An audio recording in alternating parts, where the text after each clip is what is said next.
The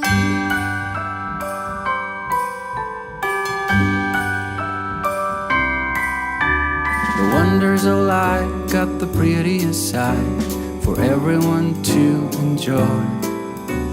Standing up close by the Christmas tree, glimmering light, I am right where I wanna be. I will be home for a couple of days, wander around with you.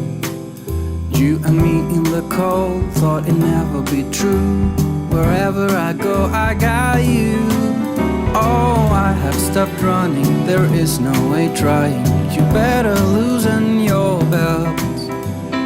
Drinking hot wine by the fire, don't care of anything else. It's Christmas and some kind of love, my friend. I pray it will never end. Do you like to be here too? It's Christmas and outside snow's glistening. It's just you and me tonight. I'll spend all this Christmas with you.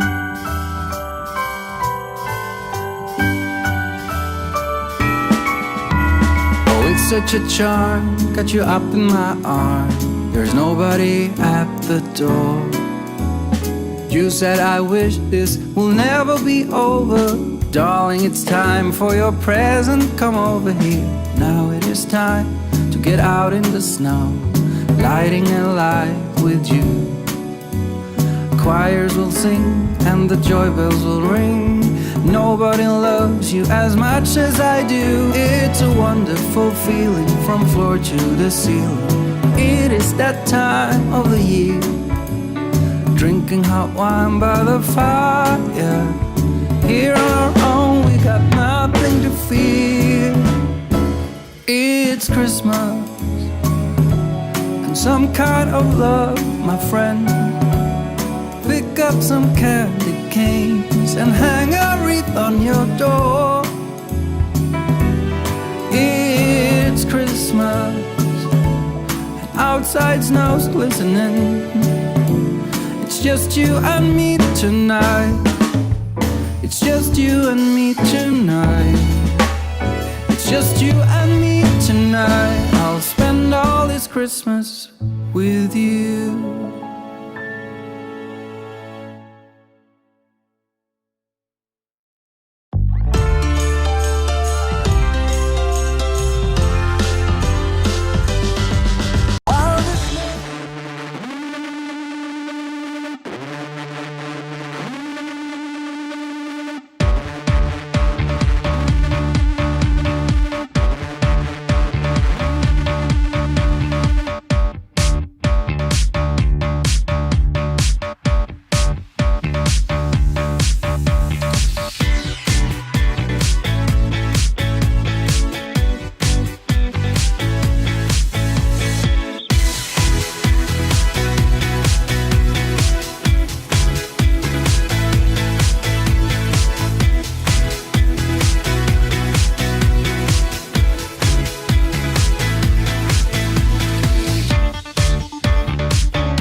There we are live. It's Friday.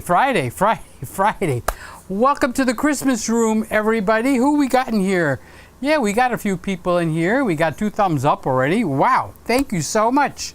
I was just setting everything up, getting the cold packs up against the old iMac, which is the 2017 iMac, of course, and getting all the cameras turned on. And what do we have here today? We've got actually a few cameras running in here. So let's do a quick check, because I just, Randy sent me the Z. Let's go over here and see where that Z is. It's right here. Okay, I just got it plugged in. Let's go over to the correct connection. It's all about connections, okay? And go over here. Okay, so there's the ZV1. And with the ZV1, I get this, so I can make it really wide and you can see everything. The mess, the boxes, the tree, my green screen cloth. I could do a Greek dance in here. Ta-dam! Okay, now I can also, with this handy dandy zoom thing, okay, I can zoom it. If I can learn how to touch this thing. I can't seem to get just, I don't want my head out of the thing. So let's zoom it. All right, so that's all the way zoomed. And this is all the way out. Except it says, perfect. Don't touch it, Peter. Do not touch this thing. Okay, do we have sound? Yes, we have sound. Just wanted to check and see if we got sound. So that's the ZV1. Let's come up here and actually call this the right name. So this is the Sony ZV1. Okay, so that's the Sony ZV1. And let's do the background like all the others. Blue. Blue, blue, blue. And let's see if we can get the words to be white. It's a tough job, but somebody's got to do it, okay? What can I tell you? So we'll come over here and we'll make this white, except that's backwards. Okay, I'm trying to put the tag in the upper right hand corner in case you're wondering, what is that boy doing? Tell me what that boy's doing, okay? Okay, so I got this over here. It needs to be white. The opacity, let's pull it up to 85, 60%. And now let's take a look and see. I'm not as dumb as I look. Look at that. Look at that. We can make that a little smaller. We're not advertising for Sony, but I do want you to know what camera I'm on. So now we have, okay, so there's not enough plugs. I have got the, what do I got? I got this guy, which is the Nikon on camera 1. I've got this guy, which is the Olympus on camera 2. I've got this guy, which is the GH4 for my hands. Clap your hands, wash those hands, reaching out. Don't touch me and I won't touch you. Because if I sing the real song, I think I'd be in trouble. Okay. And that's it. That is 4 cameras. Okay, so what do I have to do? I have to go over to camera 1, which is the Nikon, and then switch over to, I have the Blackmagic plugged in. So when I have the Blackmagic plugged in, I can come over to the desktop and turn on the ZV1. So I get another 4 cameras. See, so there's no other cameras there. If I push number 1, it turns on this camera, okay? But if I push number 2, 3, or 4, there's no cameras here. So there's a Blackmagic card plugged into the computer through the Thunderbolt 3. Any of this interesting for anybody? am I just, I heard what you said, be nice. Okay, be nice. Okay, I'm the one with the buttons here, okay, so be nice. I just got to remember what camera I'm looking at. There's too many. I'm confused. I'm so confused. I didn't do the memorial tap for Jingles. Welcome, welcome, welcome. Okay, except I don't know what the heck camera I'm on. So it's Friday. I haven't seen you since last Friday. And boy, what a wonderful week we've had here. I hope you guys have had a wonderful week. You have to tell me what you did, who you did it with, how long you did it, and how you did it. I want to hear all about it. So let's get rolling. Let's see who we got in here. We got Woody. Woody. Did you change your avatar? That looks different to me, or am I just not remembering? So Woody says hello. Good evening, Peter. Good evening, Woody. If I remember which camera I'm on, let's go over to the Sony A6100. I think that camera needs a little bit. I've got all these set up for the Randall Tower computer, which is where I do all the videos. So I just switched everything over to the iMac, so I haven't really tuned it all in. Well, why not, Peter? What have you been doing all week? You had all week to tune it in. I just got the cameras connected up through HDMI on the Mac. They've been running the gambit over on the Randall Tower. So let's see. Is it bright enough? I could go a little. No, that's too much. What I need is probably a little bit of saturation. It looks too much like, and maybe that's too much saturation. So let's bring it underneath a little bit. Okay, and the other thing I can control is the gamma. Okay, so that's kind of like the contrast. And I'm looking at the TV monitor, which is a 40-inch screen TV, which is not calibrated. So this is not the place to be doing that. I actually should be doing it on the calibrated. Actually, that doesn't look too bad.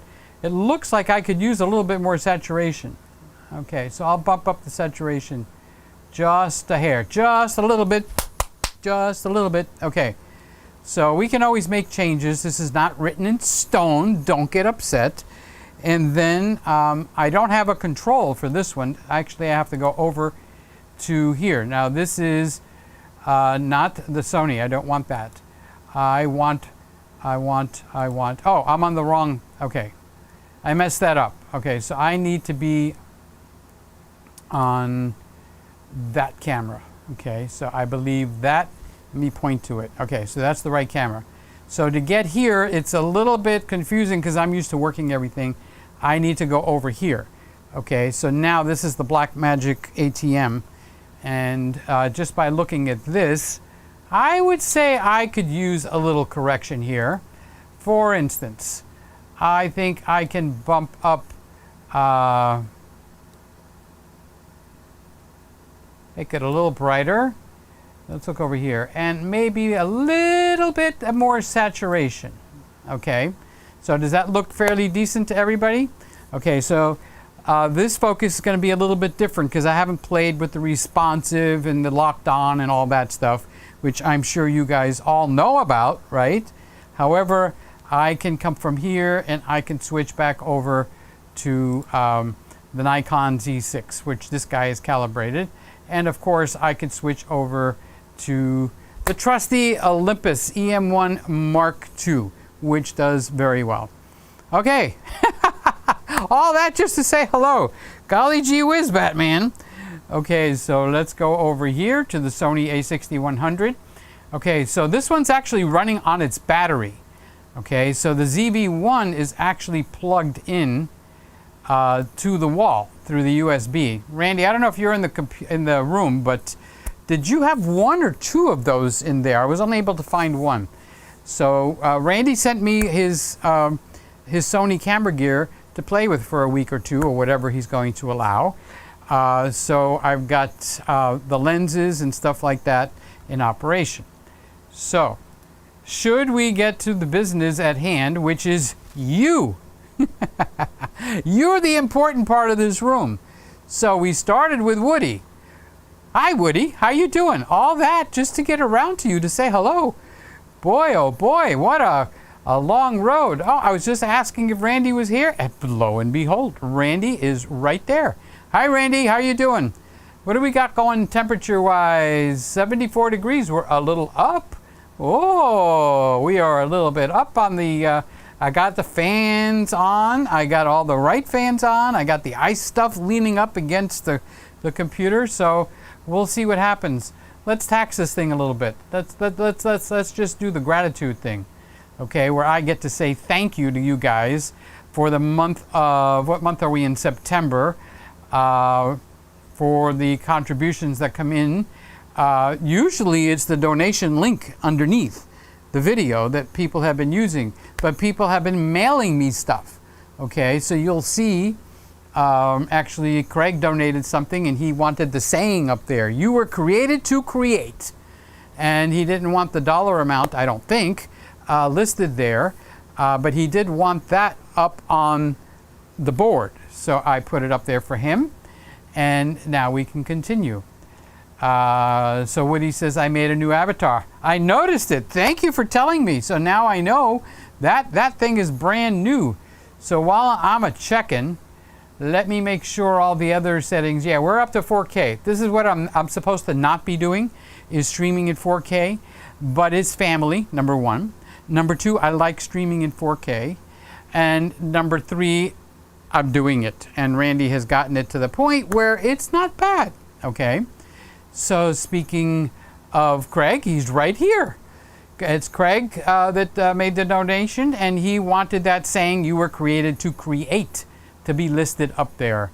And I think, Craig, you didn't want the dollar amount. So if you do, if it's okay, I'll change it. Just like that, if my snapper actually worked. Okay, hi Peter and gang. Windex. Oh, we're getting into the Windex already. Look at that. Look at that. Look at that. Hi Peter and gang. Windex is on its side, bing, right, behind the TAM reading chair, bing, right, to our left by the tree, big tree lamp. Bing, we have a winner. Look at that. Look at that. Right. What? Wait. This is comment number 3. Golly gee whiz. That is fast, Craig. Look at, it's right there. Where's Norm? Where is Norm? Okay, and where is Jonathan and all the big winners that we've had? Lewis. There it is. There she is. There she is. Right there. Who is our Windex Crown winner? Who? It's right there. He is right there. Craig. Okay, let's. Craig, you're our winner tonight. You are the champion, my friend. I am not that guy and I can't sing that song, 'cause I'll get copyright, boom, hit in the butt. Okay, so I'll put it there, which says Craig is won. Craig, you're the crown champion. Craig, you're the Windex Crown champion tonight. You won the Windex Crown champion tonight. Do you see what I see? Yes, I do. I see the Windex bottle here, which means we have a winner. It was hiding behind that lamp, but Craig found it. So Craig, you're the champion, my friend. You won it all tonight. Thank you for being here. Thank you for playing. You are the champion, dear Craig. Okay, that's your song. If you don't like it, you can get your money back. What can I tell you? All right, so what do we got? What camera are we on? The Nikon Z6. I think I need to clean my glasses because I can't read the screen all that well. So yes, this is a neon green, yellow, something, lemon. Microsoft cloth from Costco. I bought a package of it, like there's 10 or 12 cloths in there, probably 4 years ago. I go through them very sparingly. So I'm just cleaning my glasses so I can read your comments. So Craig, congratulations, buddy. I didn't give you the applause, but I'm using both of my hands, and as soon as I finish, I will, and you know what? I'm breaking my own rule. You're not supposed to clean any glass or glass type thing dry. So you do an exhale, not a spit exhale, but just a low grade, just exhausting your diaphragm way down deep, not a blow. That will put spit. But if you just go, there you go, there you go. Okay, so now, whoa, whoa, whoa. Look at, I can see clearly now, the rain is gone. And I can see clearly now, my glasses are clean. So Craig, you are the winner for tonight. And we do have an applause. Yes, we do. And that is for you, Craig. Congratulations. Cheers. Thank you. So Randy says, either you shrunk or you lost a lot of weight. Maybe I lost a lot of weight. I like that part. No problem. Let's go over to the Sony. So this is the A6100. Randy made me remember that. So this is actually the camera that Randy sent for me to use with his lenses. So this is the 30 millimeter. It's not big enough, is it? Let's see if I can make that bigger. Can you read that? Well, now you can. I can read that. If I can read it, you can read it. Okay. So either I shrunk or lost a lot of weight. Well, let's ask Eric what he thinks about it. Eric, did I shrink or lose a lot of weight, buddy? Hi, good to see you. How's things going? Summer's over. We are all the way, not all the way, most of the way through September. We're heading for Christmas. It's only 15 weeks away, but this is the Christmas room. So it's Christmas 24/7, 365 here. So good to see you, Eric. Thank you for joining in tonight. And we got Matt. Hi, Matt. Hello, Peter and everyone. How are you doing, Matt? Good to see you. And here we have the Blue Dot Chris in Canada. The Sony A7c with the kit lens is $2,700. Ouch! Dang, what are they doing? Ripping you guys off? Add tax and it's well over 3K. Ridiculous and not for the average vlogger. At that price, I can understand why you would think of that. But, oh, that is the title tonight. It's A7c. Boy, there's a lot of commotion. There's like a ferocious group of people out there that want to slam that camera. And I don't know if it's because of pricing, because look at what Chris said. In Canada, with the kit lens, is $2,700. Golly gee whiz, Batman. So here in the US, it's $1,799. That's $1,800 rounded up. And that's, I think there's two different kit lenses, but I'm not sure what the prices are on those kit lenses. But I wouldn't be going with the kit lens. But that's up to the individual person. But we'll get more into that camera a little bit. First, I'm excited to see everybody. I am excited to see everybody. So Randy says, I think Jonathan is doing well in his videos. No, not that Jonathan. Jonathan hasn't really played the Windex game. But yes, he is playing the violin like the champion that he is. And I support him so much. There's nothing more I can do. I get on the phone with him. I help him set up the camera, the colors, the backgrounds, whatever. I don't know. I can't even remember all the stuff. So he has become a really good friend. And because the family is a missionary family, they have gone to Mexico. That's where they were sent, or that's where they went. So they left Arkansas, which is where they were, and they're in Mexico. So now when I talk to him, I forgot to bring my phone. So my phone's not even in here. So now when I talk to him, I have to use FaceTime audio. I don't use FaceTime video, because if I'm not dressed, I don't want, to look terrible on a video. So when people call me with FaceTime video, I don't answer, But if FaceTime audio is proving to be a really successful thing. So we got Gregory. Hello, everyone. Gregory's in the room. How are things in Glockamora? Gregory, how are you and the family? What's going on? I think his wife's name is Maria.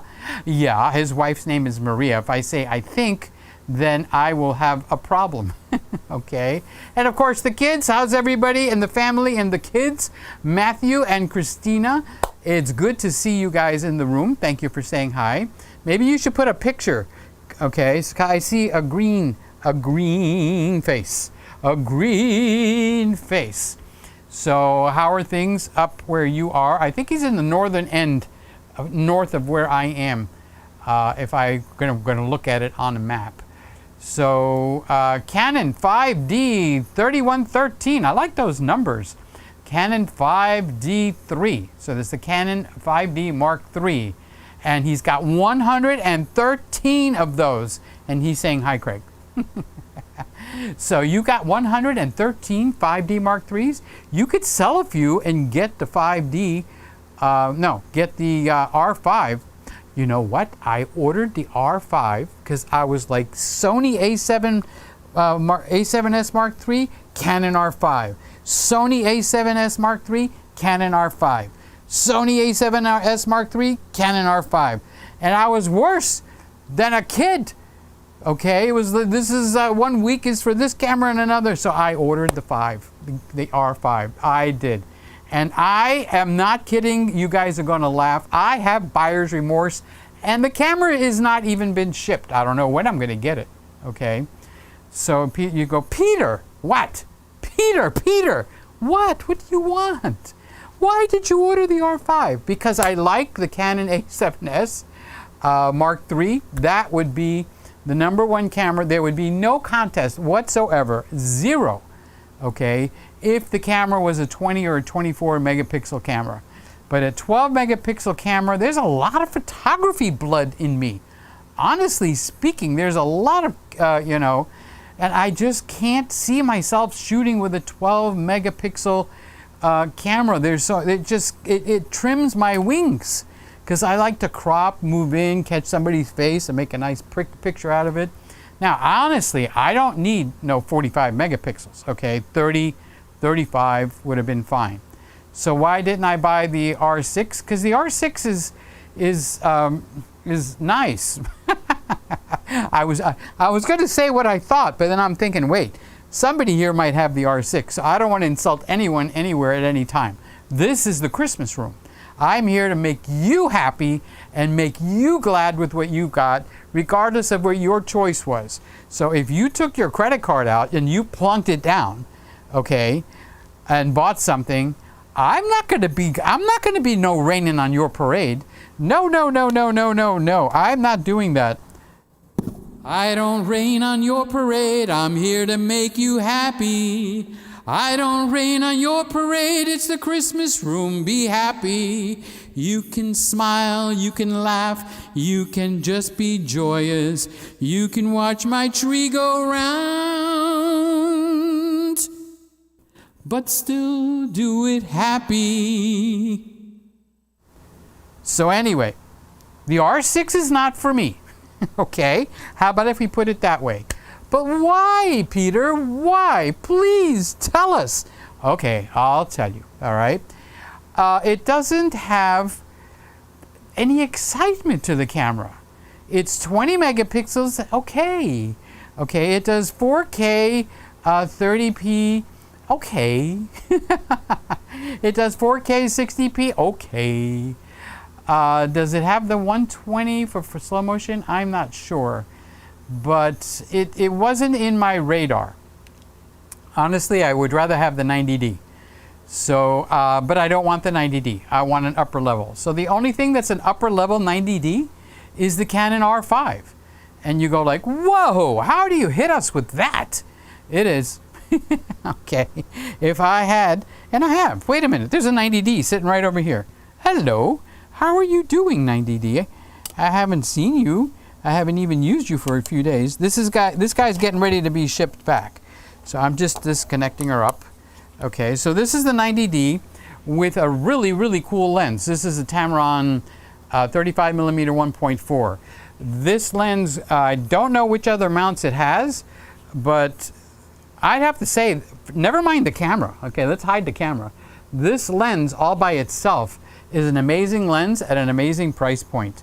So if you've got Nikon and if it's got a Nikon mount, you should add this lens if you're interested in a 35mm 1.4. Everybody should have one, at least one, if you've got interchangeable lenses, everybody should have at least one fast aperture lens.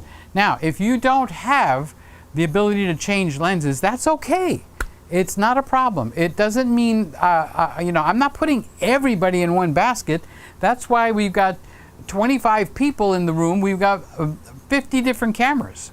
Let me get some of this. What did I put in here? Is this gin or vodka? I got the good stuff tonight. Plain water, cold with ice cubes.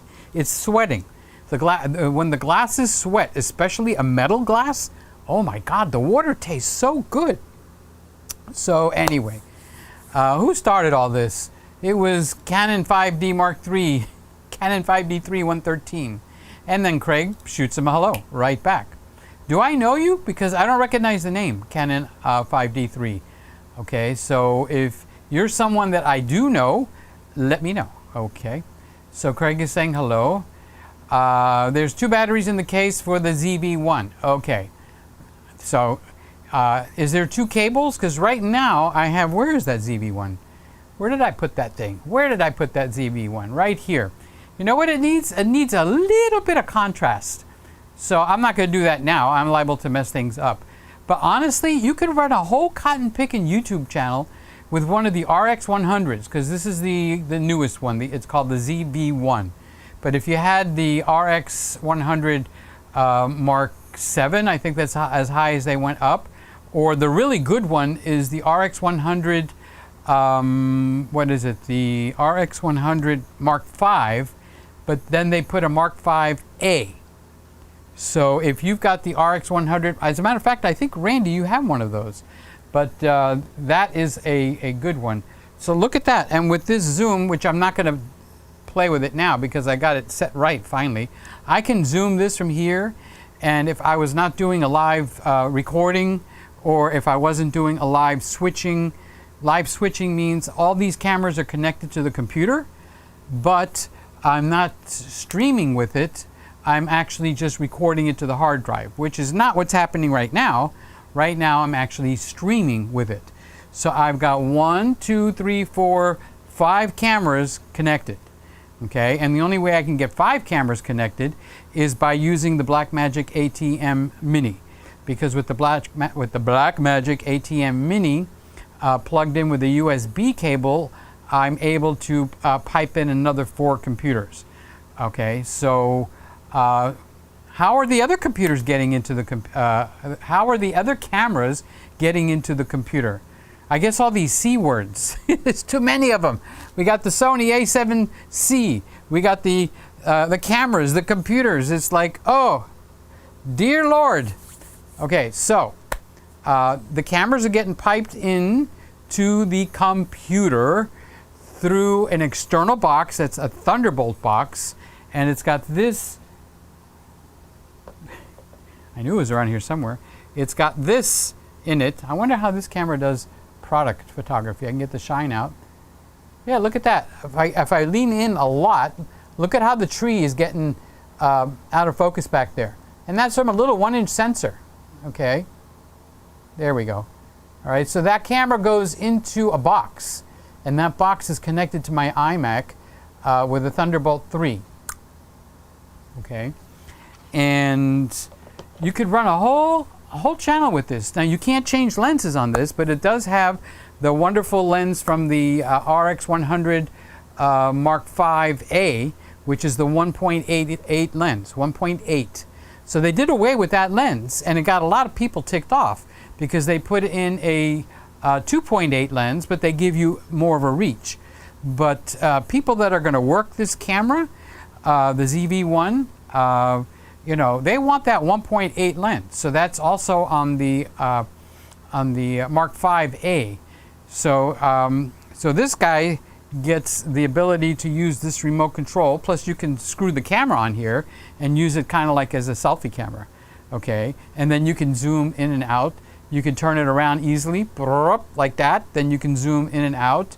You can lock it so that you don't start fiddling with the zoom. You can start and stop the movie, and you can even, while it's on here, it's got a shutter button. So you can hit the shutter, and you've got a function button on here. So this is a very handy dandy thing. This is not mine, this is Randy's.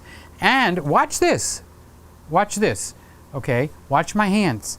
Abracadabra, zebra cadabra, upper and lower, left and right. It actually's got feet built in. So when I get tired of holding it or I'm walking, I could go along and I could set it right down on the table. Okay, let's go over to here. I could set it right down on the table. I could sit down and have a chat like Charles. Charles goes to the coffee shops and he sets the camera down. So you set the camera down on this thing right here, and you actually can, where's the focus? Is that where it said focus? Yeah. Okay. So you can take a picture, which, okay, big deal. You know, if you're going to stream, taking a picture is not a big deal, but you could stop and start your recording, and you could lock it, and you've got the zoom control right there. So where do I want to go from here? I want to go back to the 6100. The 6100 is kind of like one of my favorite cameras. The price is low, although they raised it by 200. Okay, but I think it goes up and down depending on when there's sales on. So I really enjoy using this with the Sigma 1.4 30 millimeter, and Randy sent me his 1.4 16 millimeter, and Randy sent me his 1.4 56 millimeter. So I got stuff to make videos about all week long, and then you know, all I could do is just say thank you, Randy. So this is the Sony 6100. So there's no keyboard shortcut for the desktop. Actually, there is. Wait. I just saw that. Let me try that. Control 5. Ha! I didn't realize Control 5 is for the ZV-1. Actually, the Control 5 is not for the ZV-1. The Control 5 takes me to the ATM Mini. And then from there, I can change through 3 more cameras, which there's nothing plugged in, which is why it's black. And then when I push camera 1, bing! There we go. So the only thing negative about this camera is I am not able to stream 4K with this camera. Not because of the camera, but the ATM Mini will only go up to 1080. So that one is plugged in at 1080, but my stream is going out as a 4K. So when I come over here, the 6100 and all the other cameras are set up for 4K. Okay, so let's get back to the guys. Let's get back to the guys that are in our little Friday night card game room. Here's Scott. Hi, Scott. How are you doing, buddy? Good to see you. I did get your emails. Thank you very much. And anybody else that sent me emails, thank you very much. So hello to Scotty and Eric. How long on average does it take for B&H to get back in stock? I ordered Roscoe something CTO, but it is back ordered. They're at the mercy of on the positive side, they're the biggest camera store in the world. Okay, so you're not going to get any better response than what you can get from B&H. On the other hand, you can't squeeze blood out of a potato, okay, or out of a rock, whatever the thing is, the saying is.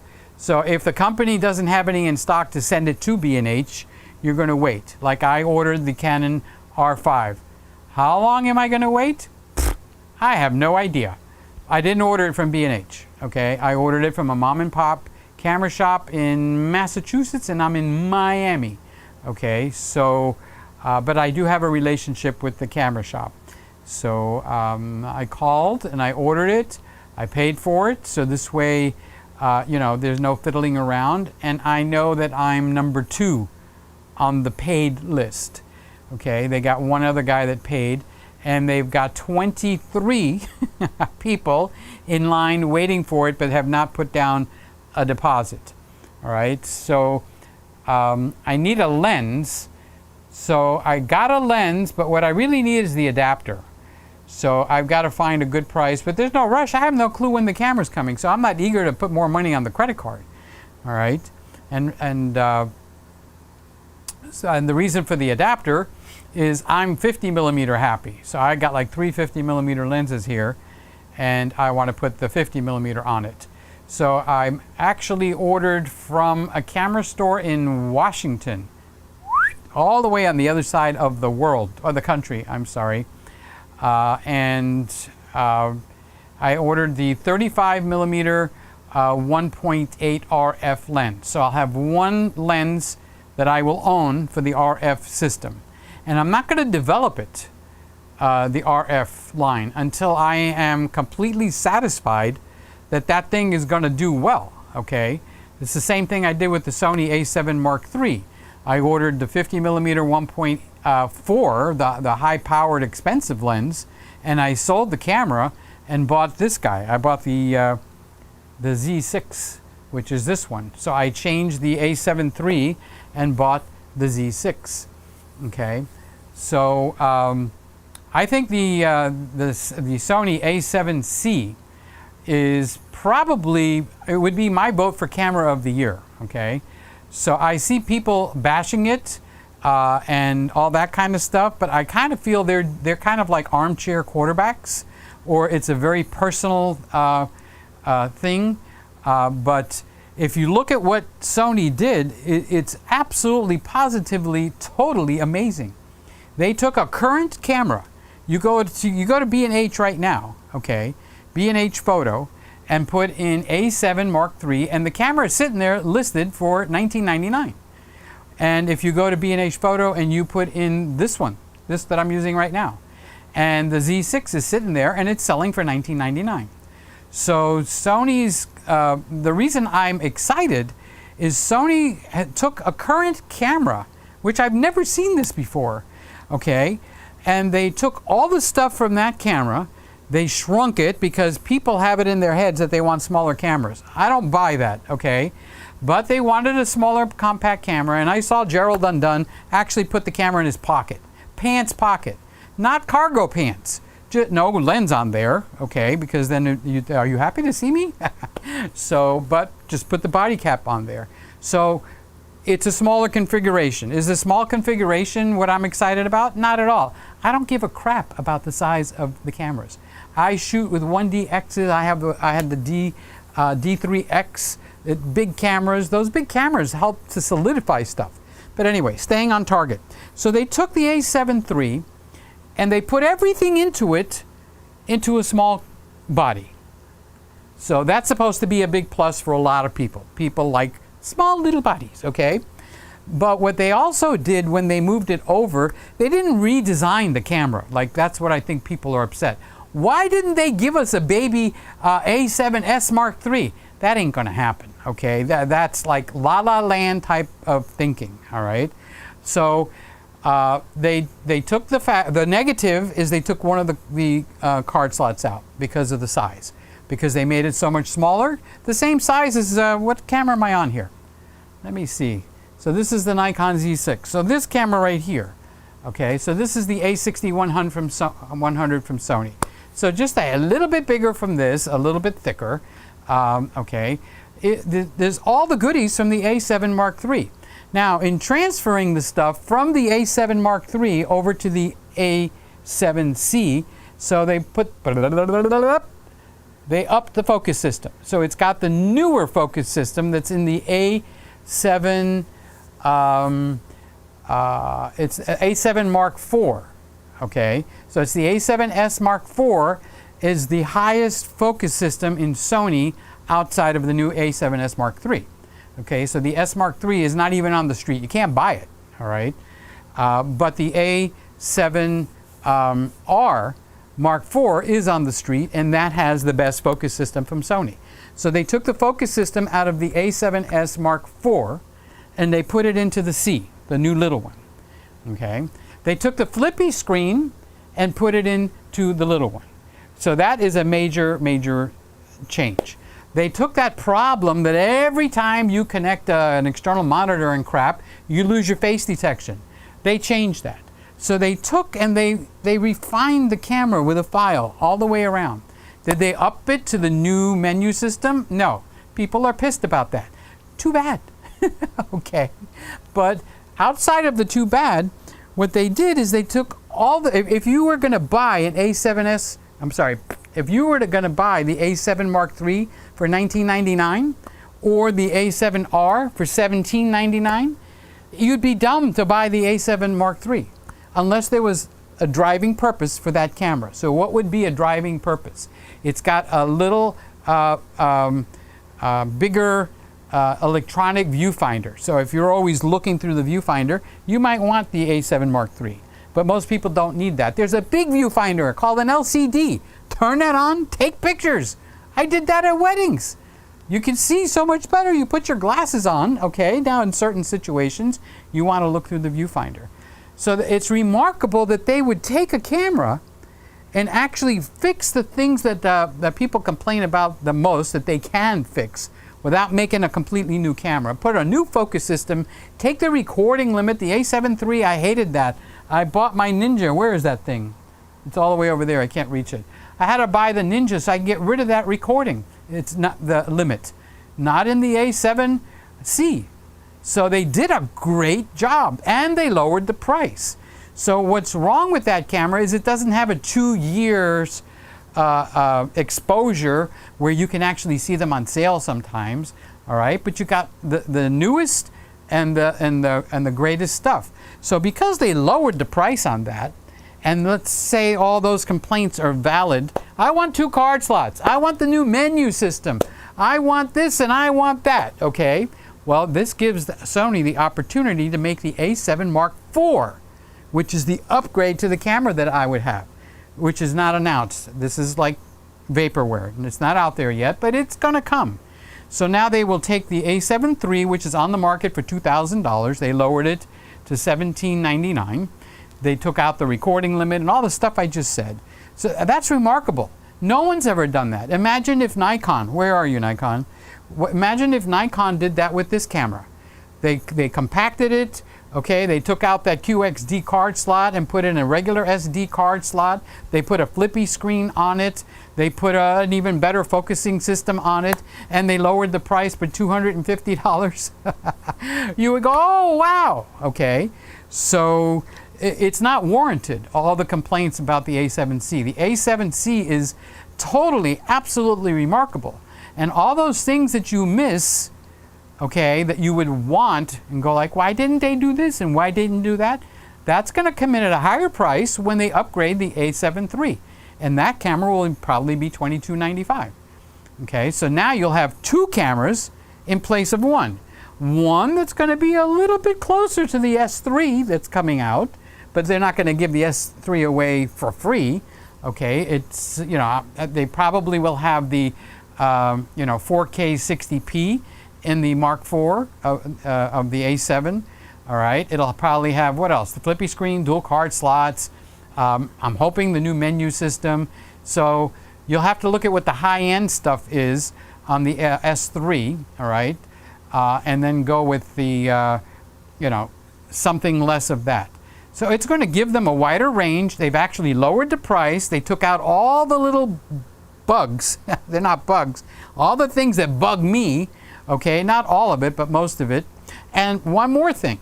I can't get online publicly, even though this is an open public thing, okay?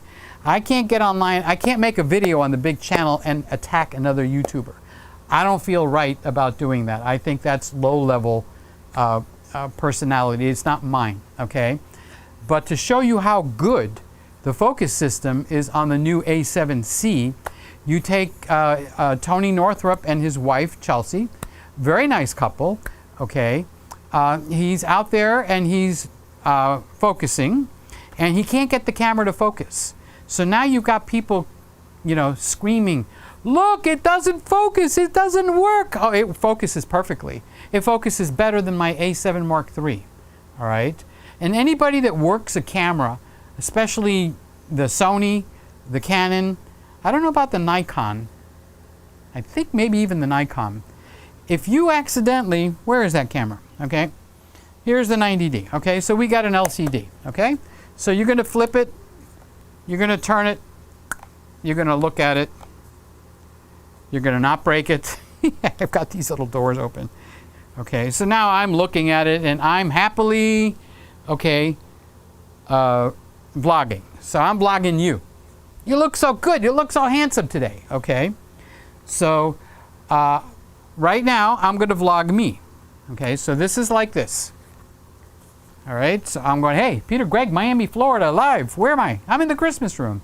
All right, and there's somebody I want it to go on you. So I'm going to take the camera and I'm going to flip it around, and now I'm going to vlog on you. If I accidentally tap anywhere on this LCD screen, my knuckle, my little pinky, just the tip over here, it activates tap and track. And the Sony, the A7C, has that now. Okay, so while he was turning the camera at 8 minutes and 20 seconds into his video on the A7 III, he turns it from himself and he flips it around like this, and guess what? It now focuses and locks in and zooms in like an arrow on the tree stump next to his wife. You know why? Because somehow he accidentally tapped that. And that camera insisted on focusing on that tree trunk from then on forward until he probably finally turned the camera off until he figured out what was wrong. So that was user error, and people are going like, there's proof. The darn thing don't focus. There's the proof right there. No, the proof right there is that that's user error. Okay? I've done it myself. So I'm not picking on the man. I know that I've got to be like extremely careful not to touch that because it'll go off of face detection and it'll go on to tap and track. And it will track where you tapped on. And doggone it, that A7C tracked that tree trunk better than any tree trunk has ever been tracked in the history of mankind. So that the very thing that people are saying is wrong with the camera is what's right with the camera. Okay, and this is a lesson for all of us. All right, so what more can I say? So then I see in my own comments, Peter, somebody actually said, Peter, you have lost credibility with me. Seriously? Over a camera? Golly gee whiz, Batman. I don't get that. If we're friends, and there ain't no camera or car or anything that should come between us. Okay, so this business of you lost credibility, you know, that is like, I just have to ignore it. So that's how long, Eric, it takes to actually get the stuff in stock. Until I stop talking, they're not going to get it in stock. All right, so I did leave off with Eric. Randy says there should be 5 batteries for the A6100. I didn't pull any of the batteries out. I'm using the cables. The batteries that are in the cameras are still in there. 2 in the case and 1 more in the other case with the lenses. So what I really want to know is the Z. Where is the Z? This one. I learned how to do it. Okay. So the ZV1 is connected through the USB port to the power. So I don't have to worry about the battery running out. So I need another cable, and I thought you might have had 2 cables in the case, but I only found 1, and not only I only found 1, I don't find any other ones around this place. So like, it's like, what's up with that? You know, I don't even have one, never mind asking if you had put one in there. So that's all I was asking. No big deal. No biggie. Here's Tom. I can't believe it's Friday again. It comes up quick, doesn't it? But then when I see all you guys in the room, it's a happy feeling because I get to see you and spend time with you. And I'm looking at the wrong camera. Sorry.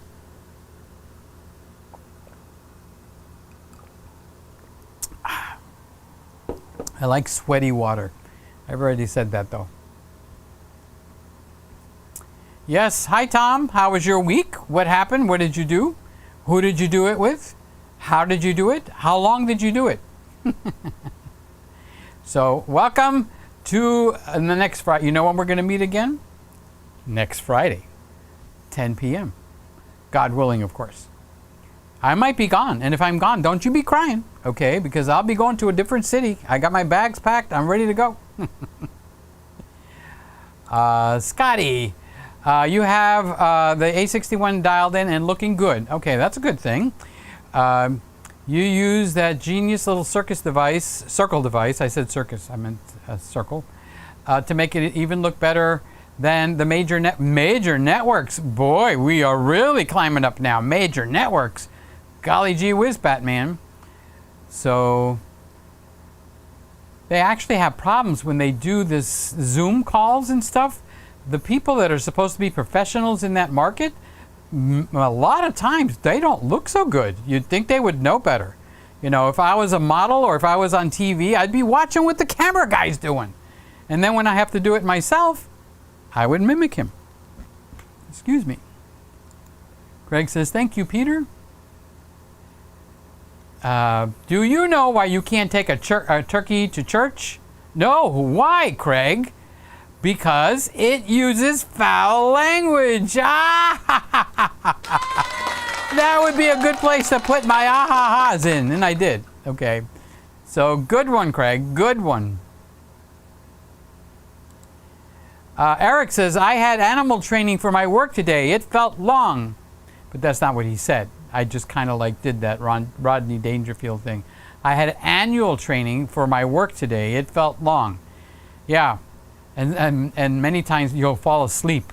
And then somebody will nudge you and you go, huh, huh, huh, huh, huh. Just don't do the huh. Then they won't know that you fell asleep.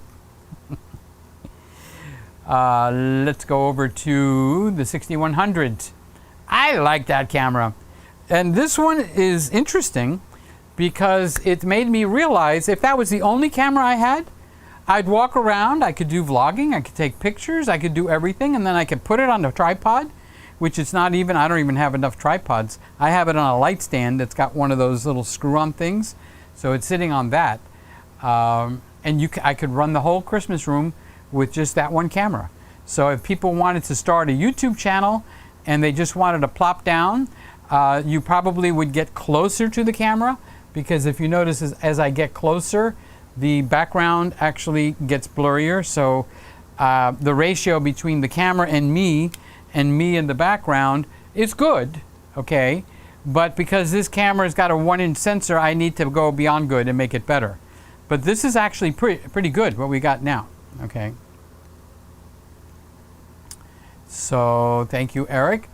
Oh, here's Ray. How are you doing, Ray? Hi, Peter. Peter Pan, the Pied Piper.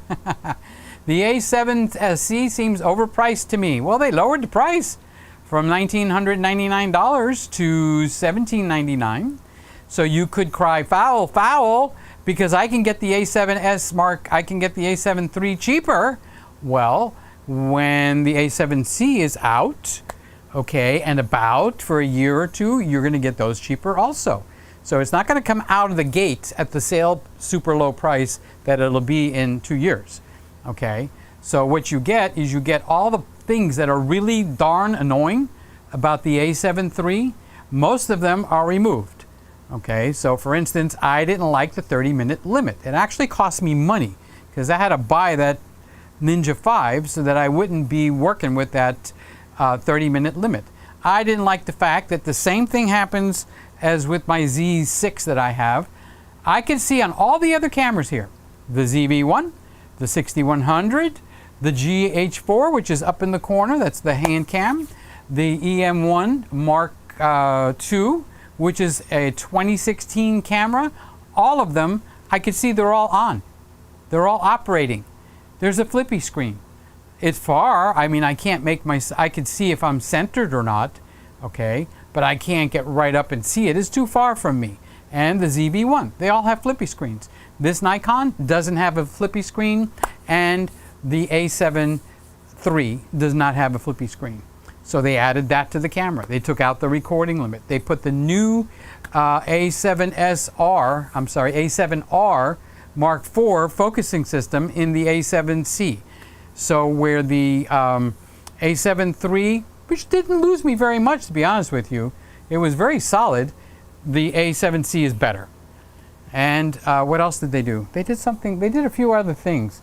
They fixed the fact that if I plug in like HDMI here, I would lose the the eye detection and face detection, focus mode, which eventually I was able to get around, but it's really hard to get around. Now that's all fixed. So all of that fixing has been happening. They put it in a smaller camera. They lowered the price by $200. What am I going to tell you? Okay, it's not. I mean, the Canon has nothing to compete with it. The R or the RP? I don't think so. Okay, you can compete the Nikon, but the Nikon, like I just said, single camera slot, card slot, and so is the A7C. But the A7C operates on an SD card. I don't have one. But my Nikon, I have to buy QXD cards, which are like $200 to $300, and I have to buy a QXD reader. So it's a win-win. I'm sorry, they have done something no other camera company has done, and I think the other camera companies are going to scramble to do it also. So what they're doing is, you know how we do bracket focusing or bracket exposure? So Sony is bracketing. They took the A7 III, they put something lower, and they're going to put something right above it. So all the things that, like the new menu system, the 4K 60p, if there's any new color science or anything else. You know, I think it's the A7c, to be honest with you. You know, they're going to put that in there, and they're going to take the $2,000 price and they're going to raise it. And they're going to eliminate the middle $2,000 price. So they have a camera a little lower, and they'll have a camera a little higher. And it's a win-win for everybody. Everybody.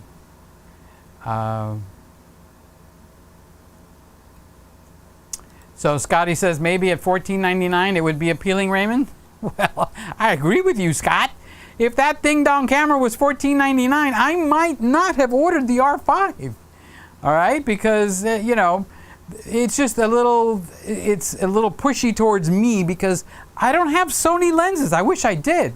All right, but now I do. I got Randy's lenses all in here, and I got the 6100, which is like between this and the ZV-1. I'm going to start operations on my kitchen channel again, which, by the way, I got news on that, but I'll tell you about that later.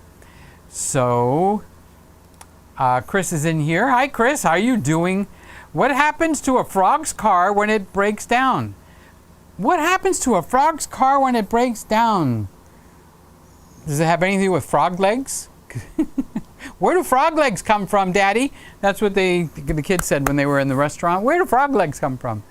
Okay, so when a frog's car breaks down, it gets towed away. Wait. Where is that stinking applause button? Yeah! What happens to the car? It gets towed away. I sound like Johnny Carson. I need to put my hand in my pocket and go, how you doing, Ed? Good to see you. All that kind of stuff. I don't know, that just popped into my head.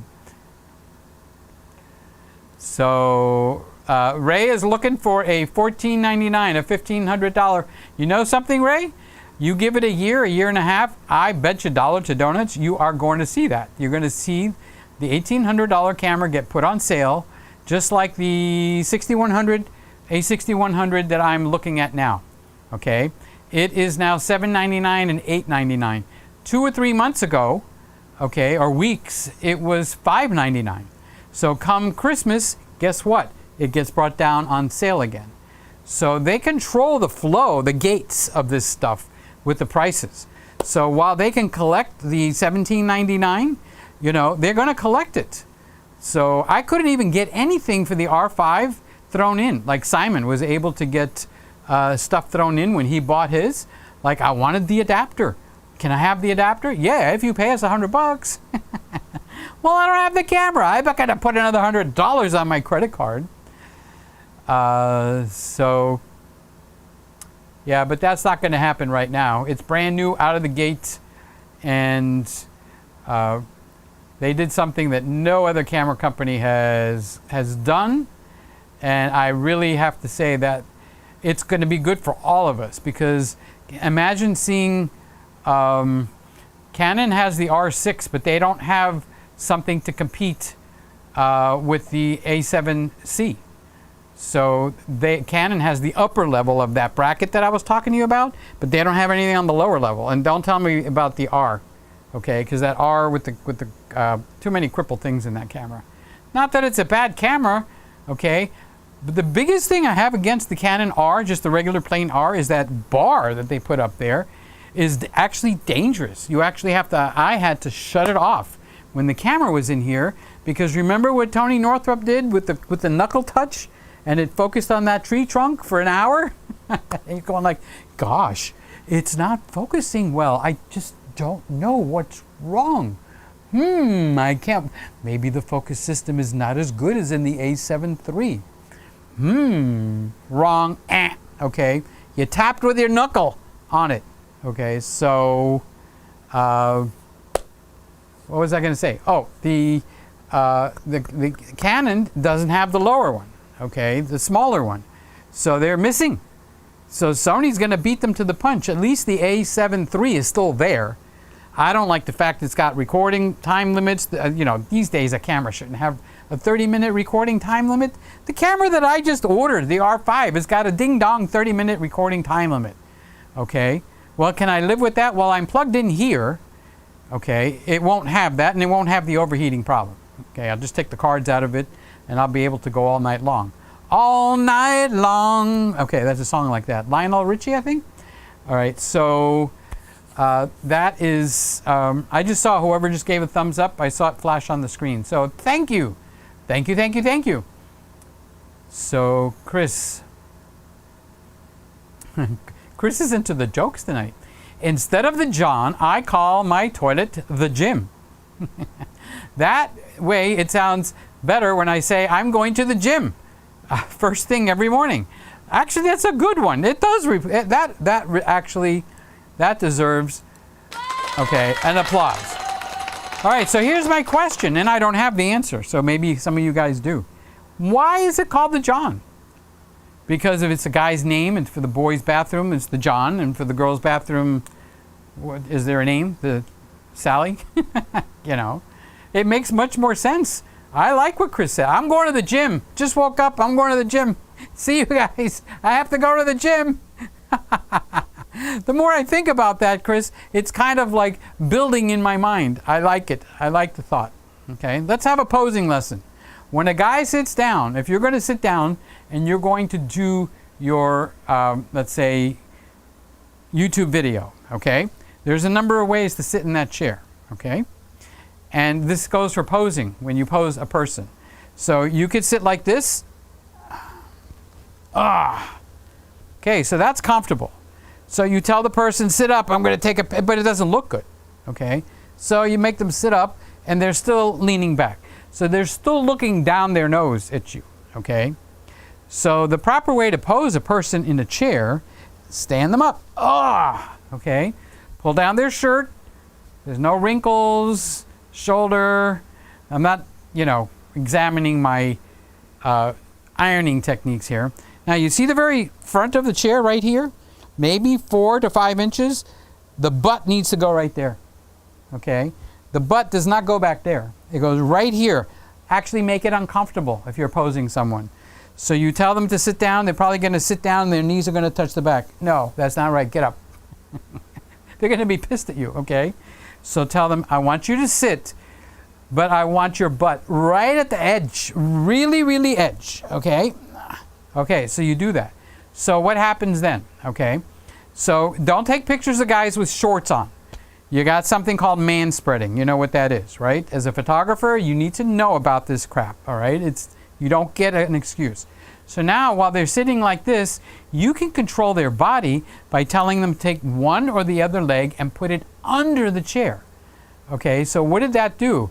It makes me put my weight towards this to sit up, all right? Now, if I say, put your hand on this knee, okay, that's the natural thing that happens. I tilt. Okay, so if you were the camera, I would say turn your head. Okay, now if it's a guy, this angle needs to follow through. If it's a girl, tilt her head up. A guy should not have the head tilted. That's a feminine pose. Okay, when a guy is tilting towards the low shoulder, it's a feminine pose. Okay, so you're going to get the guy to basically just keep in line with that angle. I'll do it towards the camera. Okay, so now I can reverse the whole thing. Put the other leg underneath. Okay, so now I got this going on. Okay, all this is happening at the tip with your butt of the chair. You plant that butt all the way back in the chair, you've lost all control, all gone. It's just completely not there. Okay, so from this, you can tell them, put your foot out farther. So they can put the foot out or in. Okay, so now watch if I tell the guy, which would be me, put your foot out. Now put your hand on your knee. So I got a natural pose going. Now, I might not take a full waist up shot, but if I took what I call a bust shot, okay, I'm actually got a pose going. Okay, so I did that so I could sit down for a few minutes. So that was a little posing lesson that we had going on there. So when I say stuff about the A7c, I think about all this stuff. How's somebody going to pose somebody? So when you grab the camera, okay, you don't like the viewfinder? Don't use the viewfinder. There's a big, big television back here. Okay, just do it like that. Or if your camera's on a tripod, you could look at it right like that. Too many complaints. The price is something they need to control because they're the bean counters, we aren't. And so on and so forth.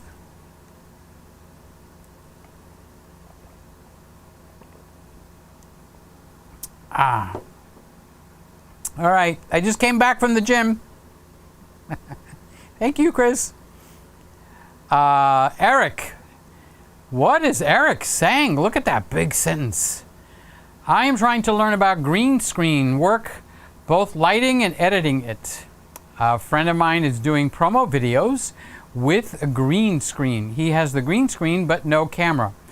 I have, through all my years of experience, Eric, I could tell you right now, it's very hard to take a picture or a video without the camera. I have not figured out how to do that. So actually, I do have a green screen cloth here that I might put into play. It's right here on the chair. Don't get excited because you don't see me. Don't get all flustered. I'm coming, I'm a-coming. Okay. So this is a green screen cloth. It's big if I unravel the whole thing. Okay, so I'm thinking of putting like a drapery rod up here or a dowel rod or something and making it so I can grab the green screen and close it, and all this lighting is still in place. So if I stand back here, up here at the desk with the green screen behind me, I can green screen myself into a Christmas room. What kind of a guy has a Christmas room up all year long? So I can green screen in a Christmas room.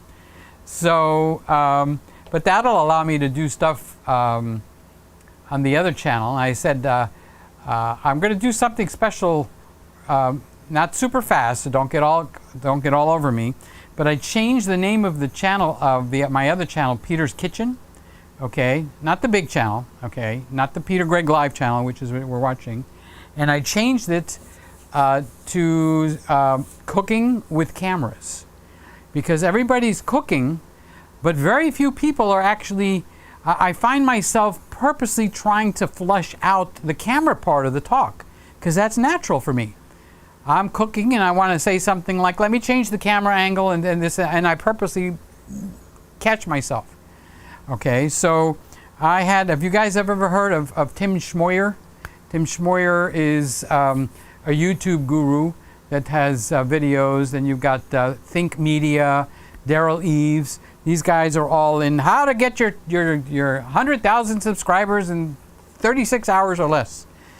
That's a fictitious title, okay? So I just had a consultation with them. They were on the phone with me. And they were looking, going like, wow, what a cool personality. Yeah, well, I know that. Okay, it's been told to me 1,000 times. This is not new news, and I'm not being egotistical. But they said, you're missing a major hole in the market. And I said, what? What hole is that? You know a lot about cameras, okay? And you seem to love to cook. Oh, by the way, I made a butterscotch pie for tomorrow night. It's my nephew's birthday. And I've never made a butterscotch pie before, but it sounded delicious because I love butterscotch. See how easy I transition right into cooking? I love cooking. The Instant Pot is the best thing for guys ever to exist, and girls too, okay? Cindy, are you watching? Say hello to me. Don't just lurk. Say hello, okay? So they said, don't hide your camera talk, okay? And I said, what? What do you mean don't hide? No, ho. If you're going to show a hamburger, talk about it. This is how, just like I did with the posing. Did you see what I did with the posing? Okay, I showed you how you sit somebody's ASS in a chair and you get all kinds of controls and all kinds of ways to make them look better. So if I do that with the food, the guy is telling me that don't hide that. Show them. If you show the hamburger this way, or while you're chewing it and chomping on it, you know, talk about the camera. Because people, you know, they're stuck at home, they want to make videos, they go, gee, what video can we make? Let's do some cooking videos. So include that in your cooking. Don't hide it, because I've been hiding it. I've been purposely not talking because I figured I don't want to, you know, people are probably not there to listen to about cameras. But cooking with cameras, okay, is the new name, and I'm not going to hide it. I'm going to tell people this is what I'm doing. I'm using a shorter f-stop or a bigger f-stop so everything's in focus. Okay, and I'll probably have this. All right, so now I can't decide if I want to do that in here, put a green screen back here, okay, and then bring the Instant Pot, maybe a stovetop, one of those little cooking things, and And I have a counter in the garage that I used to have up, and just put it up here and go like, hey, welcome to cooking with cameras. You know, so that's the news that I'm doing on that. So this is not going to get shared on the big channel, but we're family. So I figured I would tell you what I'm doing, what I did, how long I did it, and what's the outcome. So Eric reminded me that because he's going to be working with the green screen. All right, let me show you something, Eric.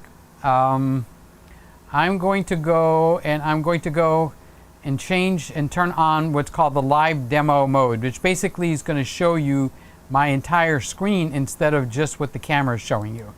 I've done this before. Okay. All right, so now I'm in the live demo mode. So what you're seeing is a little bit different. You're seeing all my windows. You see how nice and big on the right side of the screen. Chris with his toilet. Okay.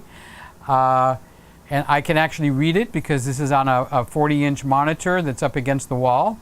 So I made that bigger, and I got my screen on the left. Okay. All right, now what I wanted to show you, Eric, is in this program, I just turned off your comment, I can turn on my camera control. And in the camera control, this window right here, which I'm going to cover my face, so you pay attention to me. See, it's got a green screen button. So I can turn on, if I had a green screen behind me, I can turn that on.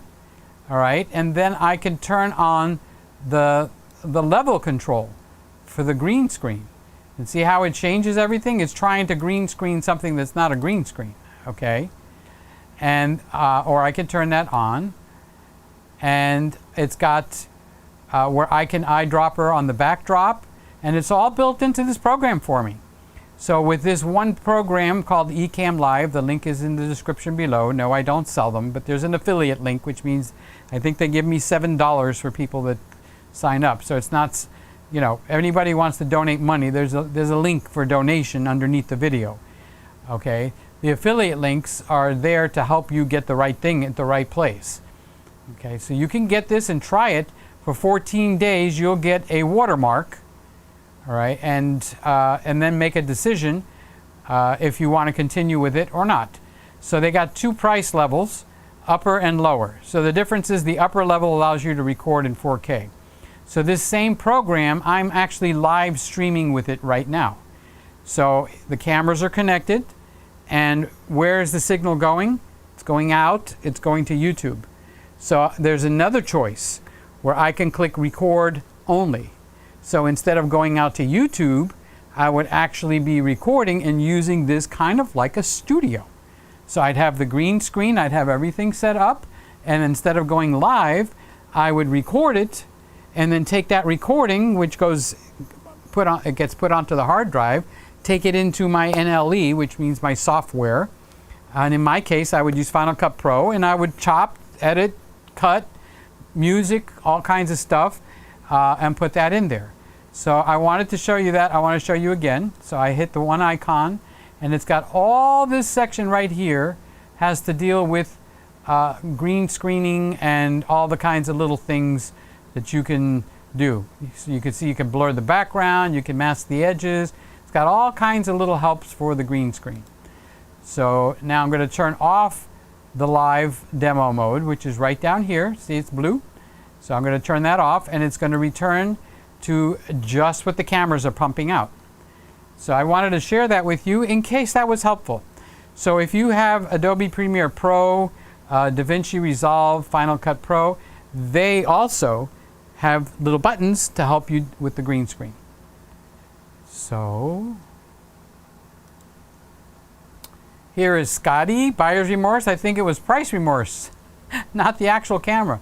Believe it or not, it's the camera and not the price. Because it went on my credit card, there's no pain. I didn't have to pay anything for it. If the A7s Mark III was a little bigger and better than the 12 megapixels, which is actually perfect. Not perfectly fine, but it's actually perfect for a video-only camera. The C200 is like 10 or 12 megapixels, and it's a $7,000 camera, or whatever the current price is. Okay, so, you know, But what about pictures? See, I gave you that example, and in my mind, okay, see how my mind immediately goes to pictures. I wasn't thinking about videoing the person, the girl or the guy that's going to sit in this chair. It was actually, how am I going to pose her, or how am I going to pose him? And how am I going to control them to get them to do what they want? So my mind goes to pictures.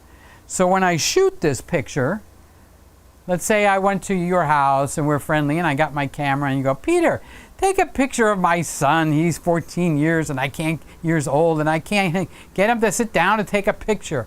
All right, let's bring the kid over here. And I'm going to go, you know how to sit in a chair at 14 years old? You do? Okay, show me.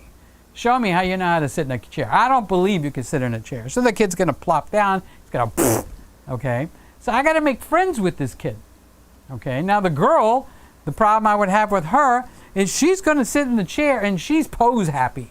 Girls are pose happy. Guys are, I don't want to take a picture happy.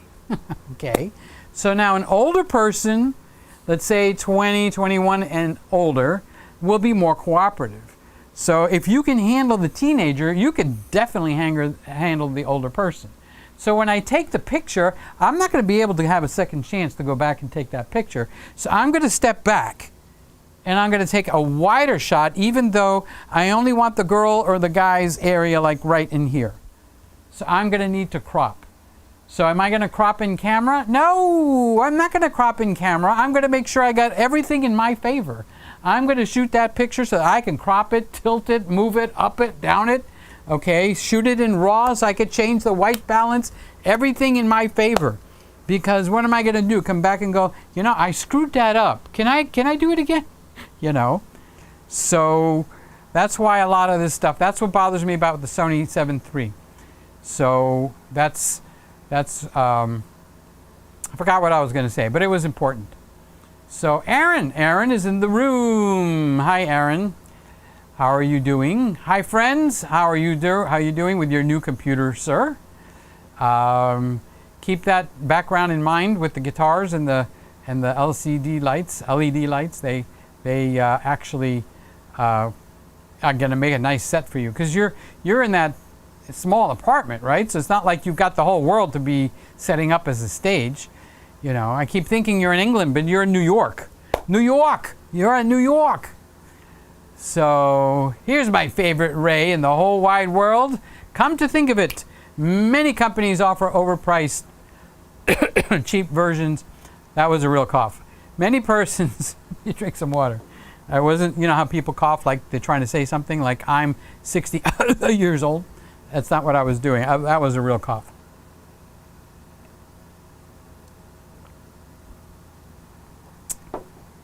All right, so Ray says, come to think of it, many companies offer overpriced, cheap versions of products, likely with the intent of pushing customers up to products they actually want to sell a lot or slightly more.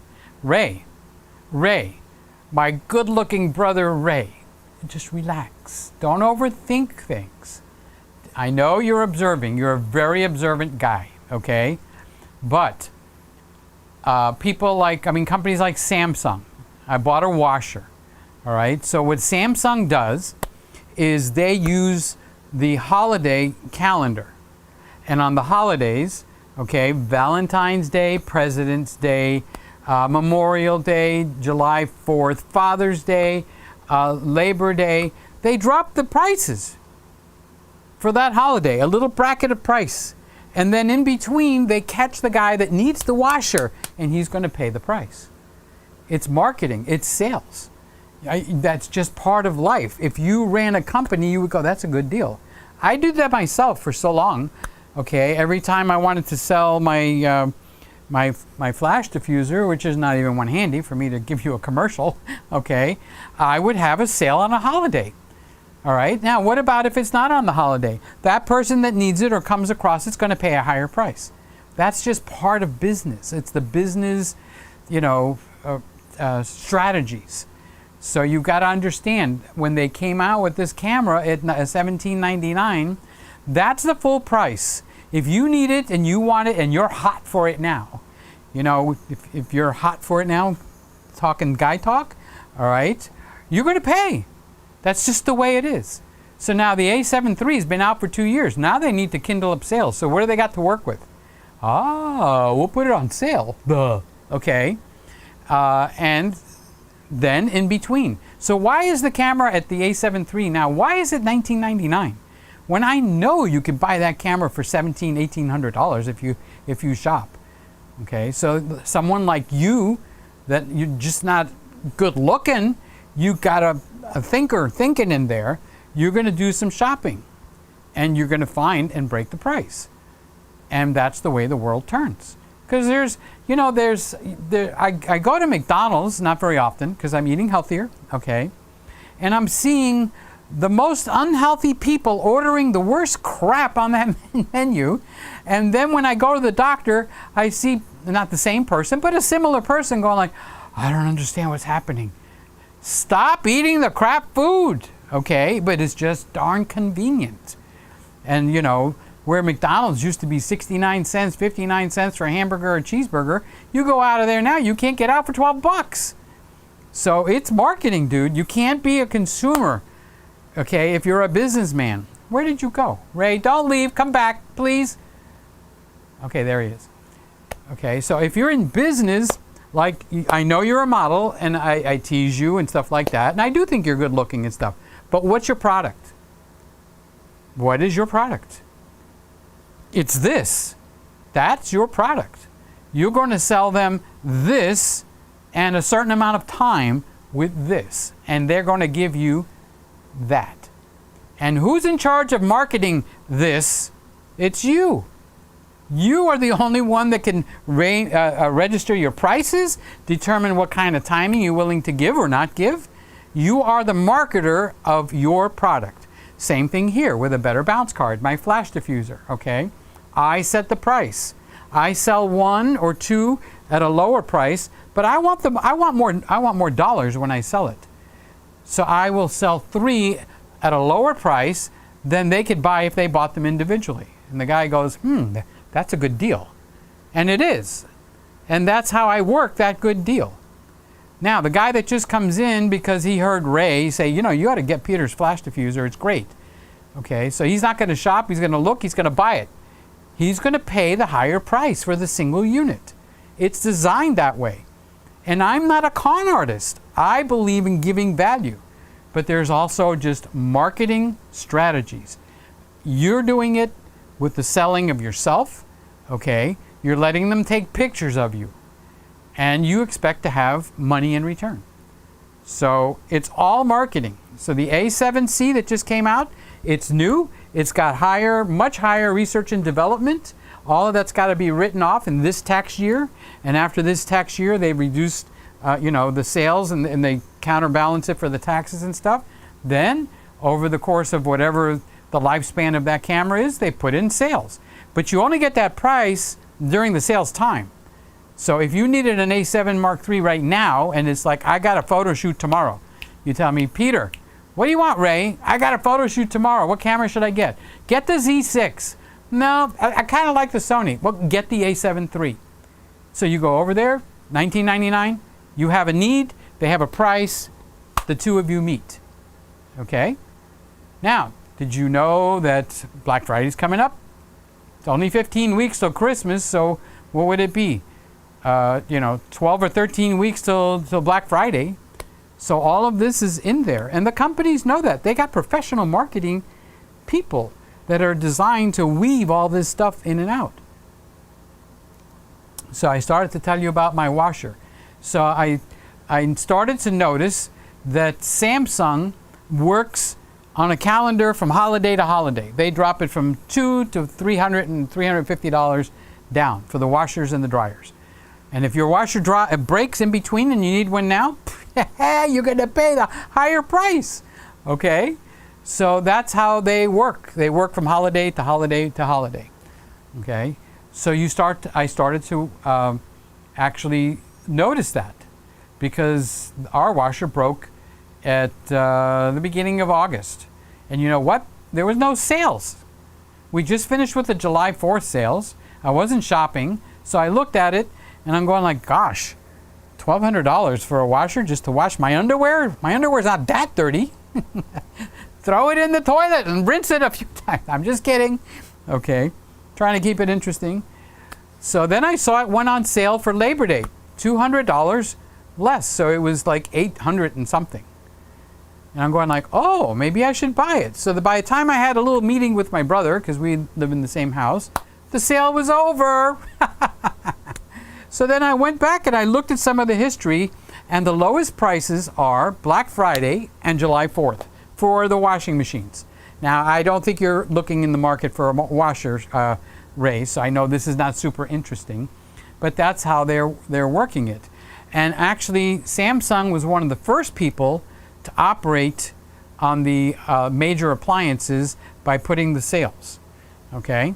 Now, I told you all that to tell you this, something I never even occurred to me.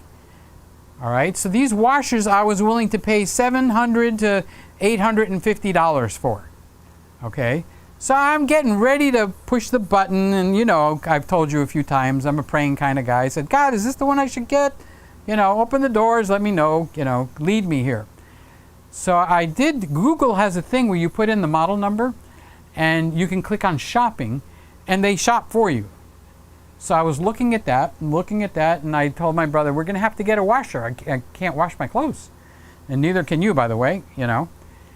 So out of nowhere, last year's model was getting cleared out by a local regional major retailer. For $499, I got a $1,200 washer, but it was last year's model, and it has everything on there I want. And not only that, it wasn't even the white one. It was the slate gray, very cool looking washer. I mean, that's the kind of machine I'd like to put in my living room. Look at my washer. Look how awesome that thing looks, you know. So for $499, so you got to be a good shopper. So people that go like, I don't like this price and I don't like that price, I'm sure you're not a dumb shopper. So that's, and you know who's going to get caught with that price? The people are going to put their credit cards down and they're just going to buy it now. Because that A7C, and practically any other camera you want, when it comes into Black Friday, it's going to be a lower price. So unless you have an emergency for a camera, chill. Okay?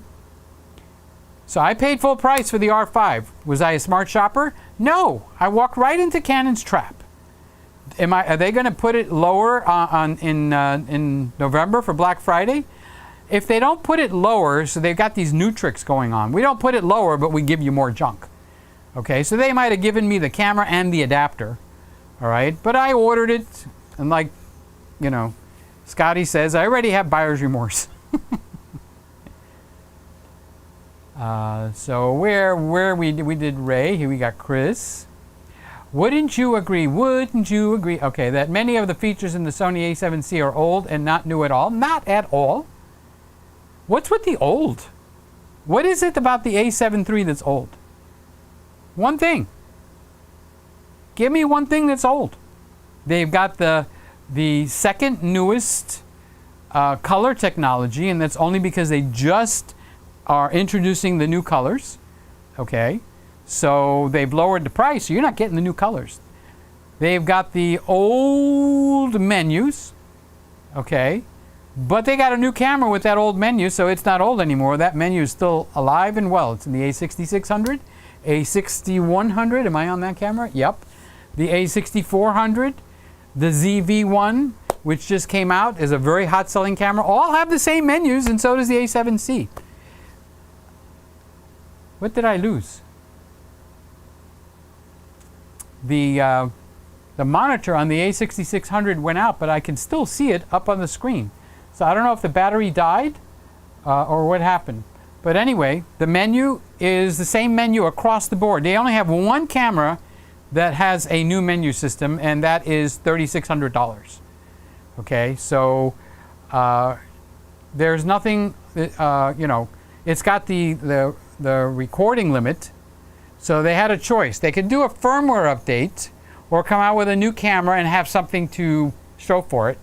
So they put that in there. So you're getting your mind set up that this is old technology when it's not old technology. Okay, when they have the A6600 and they go, which is a current camera, it's got the same focus system as the A7 Mark III. People go, oh, well, that's an excellent focus system. Look at the new the new video from Chris and Jordan on DP Review. Okay, the wonderful the wonderful focus system from the A7 III. And yet now they're putting in the focus system from the A7R Mark IV, a new focus system in the A7C. So I'm not sure. Where did Chris go? Chris got mad and left.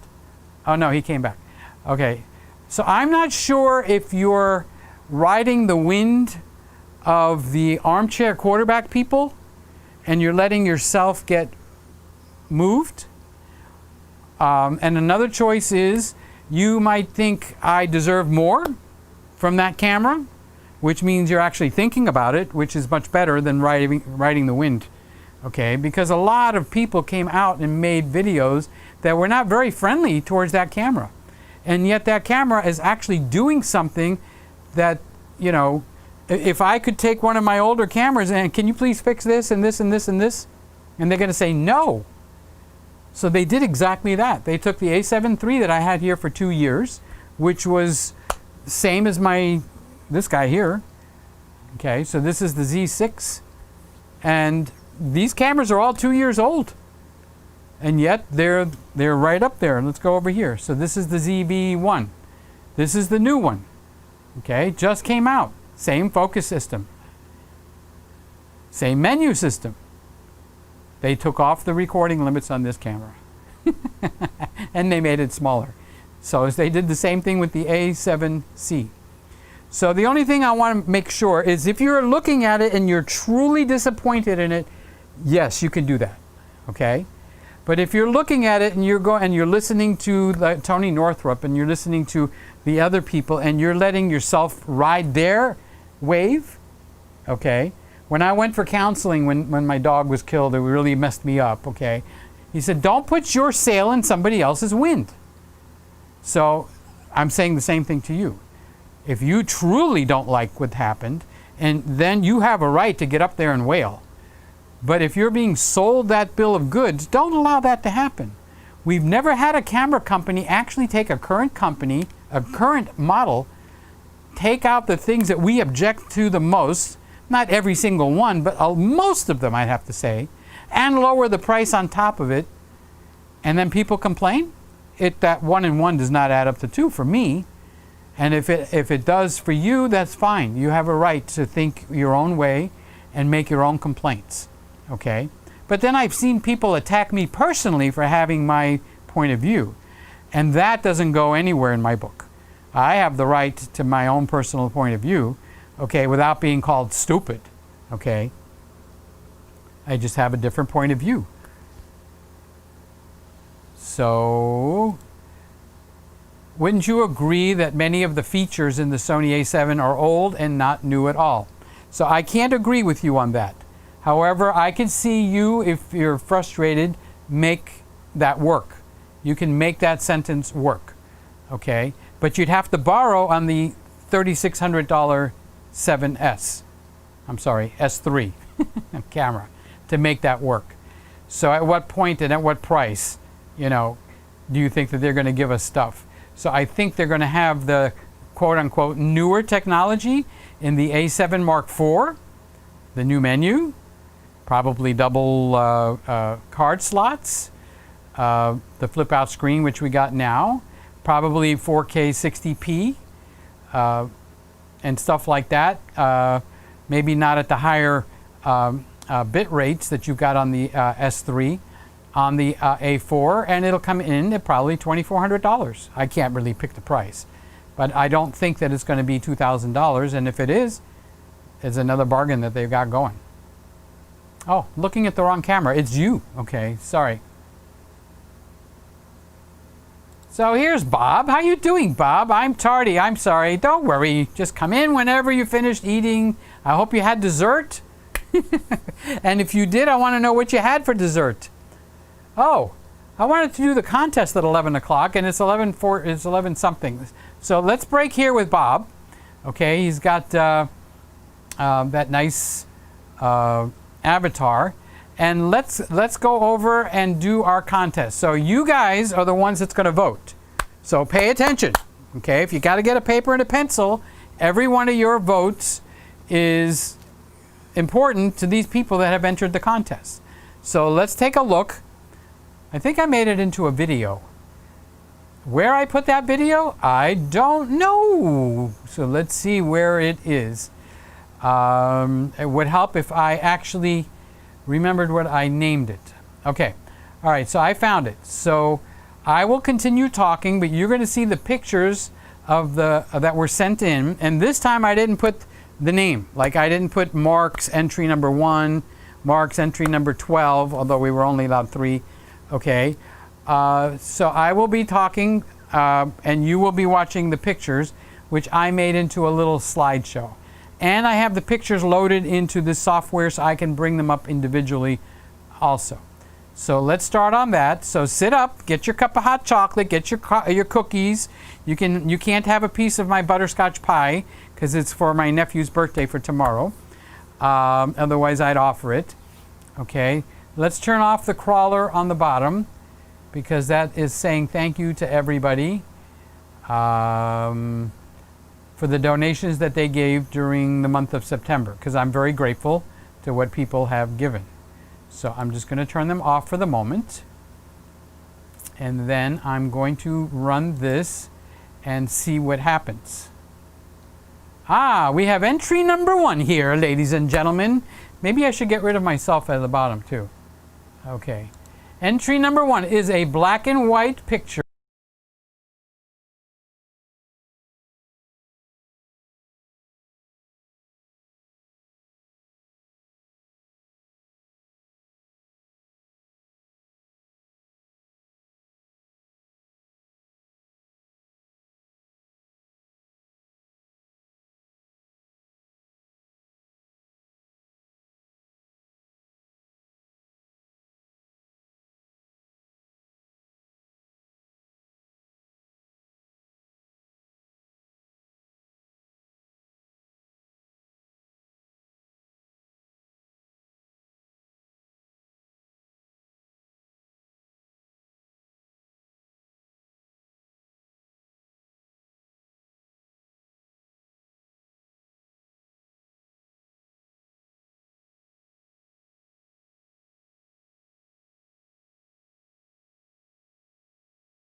Okay.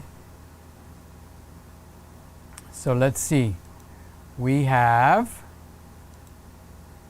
entry number 1. So let's discuss. We got lines going on here and shadows. We've got no colors. The colors are me in the background. Okay. I don't know how to make it. Oh yeah, I do. I can get rid of the background. Hold on one second. I can go to the desktop and I can switch to a blank camera. Okay, so there's nothing plugged in there, so it turns black. All right, so this one is entry number 1. Let me move it over to cover the title there. Okay, so there's, excuse me, entry number 1. There we go. Maor woke up. And we've got whites, we've got blacks, we've got shadows. You know, pictures is all writing with light. That's all you can do. So you can control light, colors, okay, contrast. That's all that can be recorded on the actual pictures. So this is entry number 1. All right. So if you like that one as the winner, then you would go with that. Okay, so we have entry number 2 here. And with entry number 2, we've got black and white again.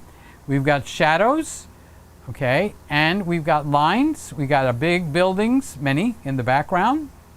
And in the foreground, it looks like you're seeing through, I guess I would call it, in Miami, we don't have much of this, but I'd like an alleyway or a pass-through, okay. unless I'm missing something. What's on the floor? I don't know what that is. So that's picture number 2. Then we've got entry number 3. Okay, I need to turn these off. It's when I bring up a new one. Okay, so we got entry number 3. Yes. We're going to bring up entry number 3. Hello, computer. Hello. Yeah. Are you going to show me entry number 3, or are you going to be a spoil sport? Okay, so I don't know why it's not bringing it up. I broke it! I broke it! I found it. I muted the whole category. Okay, so let's turn that one off. Turn that one off. Off means off. Off. Off. Off. All right, so. All right, you know what the problem is? I am so far from the monitor, I can't see what I'm doing. Well, I can rectify that right now. Okay, so there we go. So we left off with entry number 2, black and white, beautiful lines, beautiful structures, on, off. So now we got entry number 3. See when you can aim? Same problem in the bathroom. You got to aim. So you got a beautiful bush of some type of flowers. This is like a cornucopia of colors. You got pinks and yellows and bluish greens or turquoise or mint, whatever color you want to call it. You got the grass on the bottom. Okay, remember, this all had to be taken on your own property. Okay, you had to be standing, it had to be a picture of you, something on your property. So now we have the side view of the same thing, and that is an entry number 4. And then we have this wonderful kid driving his Camaro, a yellow, bright Camaro. And that's what we got going on there. Entry number 5, green grass, yellow Camaro. Okay. And then we have the discovery, the awe of spraying with a hose, a hose spray. A little older, and she's going to be hosing him down, or he. I can't tell if that's a dad or a mom there. Okay, so but look at the joy of the face. I actually won a contest with the face of a kid, showing a joy over certain something, and it was an explosive, expression to see. Now we've got the apple. This is probably taken in the Garden of Eden, except I think it's a pepper. So look at the vibrant color on that green. That's amazing. So what entry is that? That's entry number 7. Okay, and then we have entry number 8. So I don't know, would you guys say this is a bird in the wild? Or would you say this is like a home bird? But whatever it is, it looks like it's sitting on a fence post, and it's a good catch because I don't think the bird posed for this. And this is a guy on a riding mower, and I don't know what that thing is that he's pulling, but I'm guessing he's either seeding or fertilizing, and that's the riding mower. I'm noticing that because I want a riding mower. That doesn't mean I'm going to buy one. I just have a lot of wants. Okay. And that is what we got going on. Okay, so that is my ability to see that. So you guys are going to start voting. Okay, and if there's something that you actually want to see, then just let me know and I'll play it again. Actually, you know what I'm going to do? I'm going to put these in Final Cut Pro, and I'm going to go through the pictures, and I'm going to change them up the way I think they should be changed. That should be fun. That should get a lot of people annoyed. So we left off with Bob saying hello to Peter. And then after Bob is Scott, which, what are you saying, Scott? I would I would like to have the kind of income I did a few years ago back in order to spend $3,800 on a single camera body. Interesting, back in 99, I paid $2,700 for a 3 megapixel Canon D30. I think you're mistaken. I think that camera came out at $3,600, not $2,699. But you could be right. But I seem to remember it was in the $3,000 box, because that was my first major quote-unquote professional. Let's see if this camera is still running. Nope, I think we lost it. Oh no, it is still running. The A61 is still running, but it turned its LCD off, probably to conserve power. I'm guessing we're going to run out of power, and it's going to go out on the A6600. But this guy is plugged into the wall, and I think we lost power on him. So that's, and I got that one plugged into the wall. So interesting, the wrong one went out. So Ray says, write your name on the board, Bob Asbury. The next one means no recess, and one more after that is detention. Ooh, we got a teacher. Okay, write your name on the board, Bob, and the next time you're tardy, it means no recess for you, and after that, you get a detention. So Ray is meaner than he looks. He's got that sweet look, but I hate to cross swords with him. So he's correcting himself. No recess for you. Scott's laughing.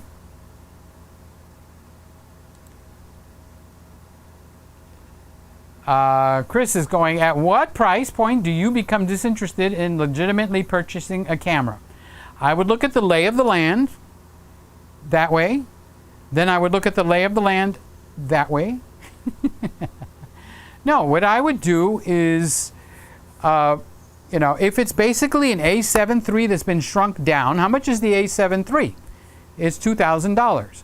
Now, it's been out for 2 years, so can I get them cheaper? Yes. Okay, we both know the answer to that. That's not a hard one. So let's say you find the A7 III for $1,600 or $1,700. Okay? And this is what would happen if a person was doing a consultation with me on the phone. And they would say, well, sounds great. So that's telling me they haven't looked into it very much. Okay? Because there's a few things wrong with the camera that might not mean anything to anyone. So let's say it really pisses you off that it's got a 30-minute time limit. Well, we can solve that for $200 less. Okay? Oh yeah? What's that about, $200 less? What do I have to give up for that? Well, you got to give up a card slot. It only has one card slot instead of two. How do you feel about having one card slot? Is that on your deal breaker list?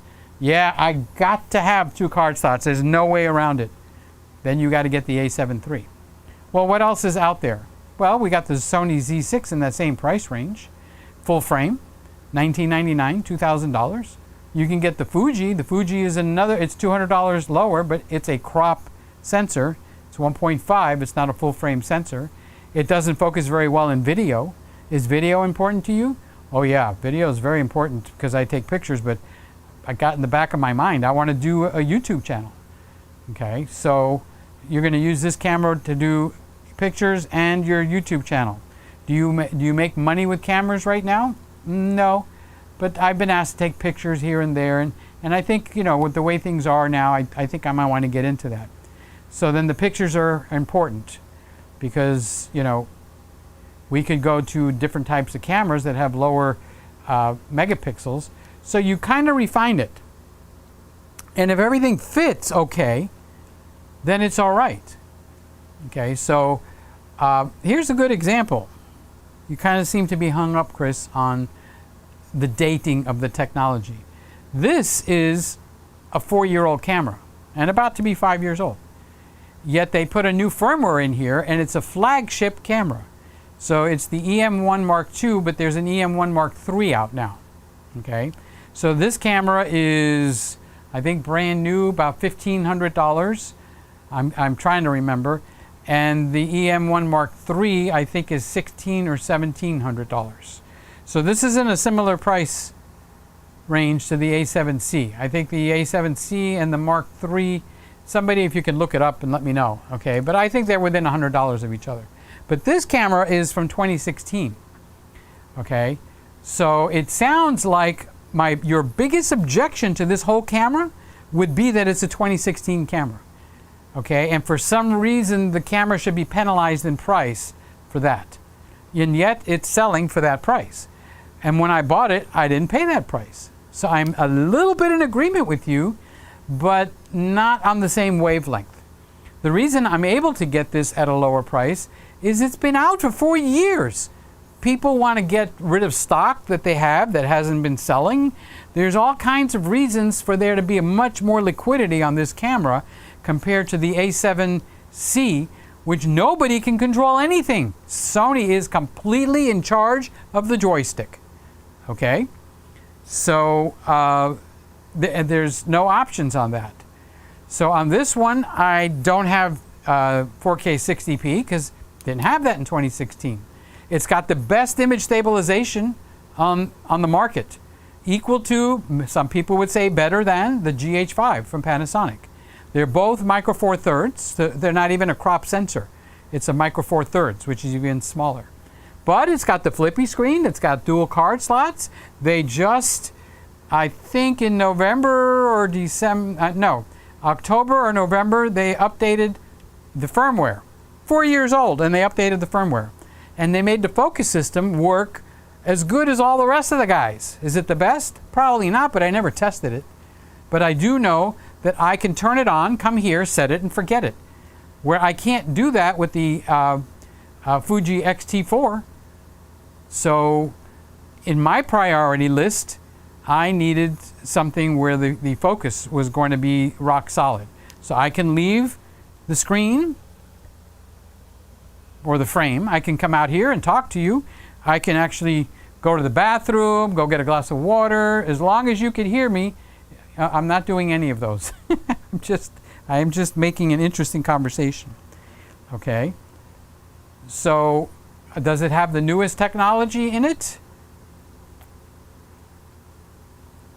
I don't know. The obvious answer would be no. 4 years old. However, the brand new one that just came out in February is the EM1 Mark III. The menus look the same. So many things look the same. So how many things did they take from the 4-year-old camera and put into the brand new one that just came out? Okay. So you seem to say that age and price need to be linked. And if you're doing that, that's your way to think. And that's fine. I'm not here to change you. But the majority of the market's not going to think like that. I think the majority of the market is going to take the A7C and receive it very, very well, because they're actually getting what's considered a top-of-the-line camera, the A7 III. We're not talking about a schleppy camera here. We're talking about a top-of-the-line camera, okay? And they got rid of a lot of the crappy little things that we just don't like about it. They lowered the price. Now it's where you pick your fight. What camera did I go to? I wanted to go to this one. Why do I get the feeling like something's wrong? Okay, it's right, okay? So I'm kind of interested to hear, I'm making all this up by watching what you're writing, okay? And trying to make something out of it. So I'd rather you made a statement that, but don't just make it flagrantly. It's like, I don't think that camera's worth the price, okay? Well, that's not really based on anything. Based on what? Because it basically is an A7 III just into a smaller camera, and that camera should be $1,300 or $1,500. Well, that is a very, very strong consumer point of view. Okay, there's very little thinking behind it. What was wrong with the A7 III? It's considered one of the best cameras for the price. So many places, including right here, they have said it is the best bang for the buck. Okay, So we're saying in another way, there's nothing wrong with this camera. But me owning it for 2 years, there is things wrong with the camera.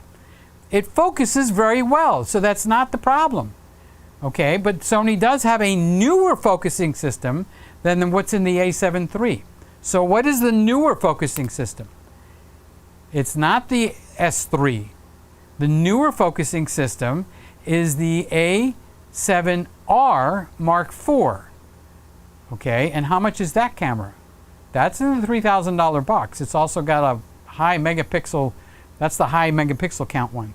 So they put that into the A7 III. Okay, and I'm not going to list again all the things that they did. They did this and that and this and that. They took out the second card slot. Okay, and somehow you're adding all that up, and you've got a negative taste in your mouth for it. All right, so I don't know if you are armchair quarterbacking or you really want the camera. So if you really want that camera and you don't like the $17.99 price, okay, anytime a new product comes out, it's going to be at a price where they're going to recoup their R&D. And they did do R&D. They took a lot of the crap I didn't like in the A7 III and fixed it in the A7C. And my biggest objection to the A7C is I don't like small cameras, okay? So what is the thing you like the least about the A7 III, Peter? I mean A7C?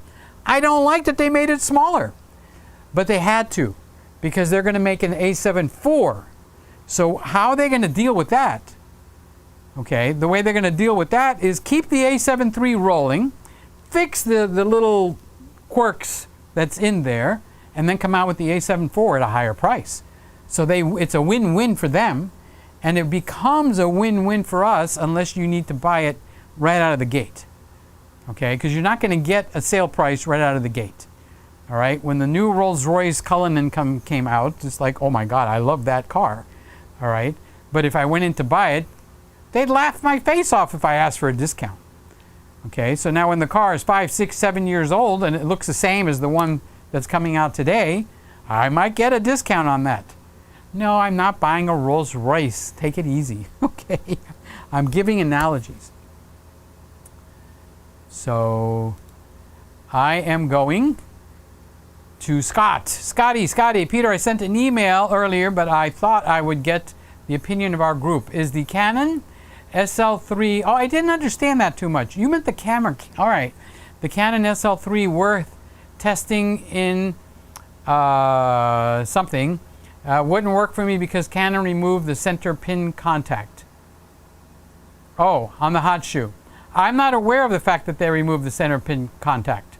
So now look, is the SL2 the same camera? Or is the SL3 like a huge step forward? Because the SL2 is a great entry point camera for 1080.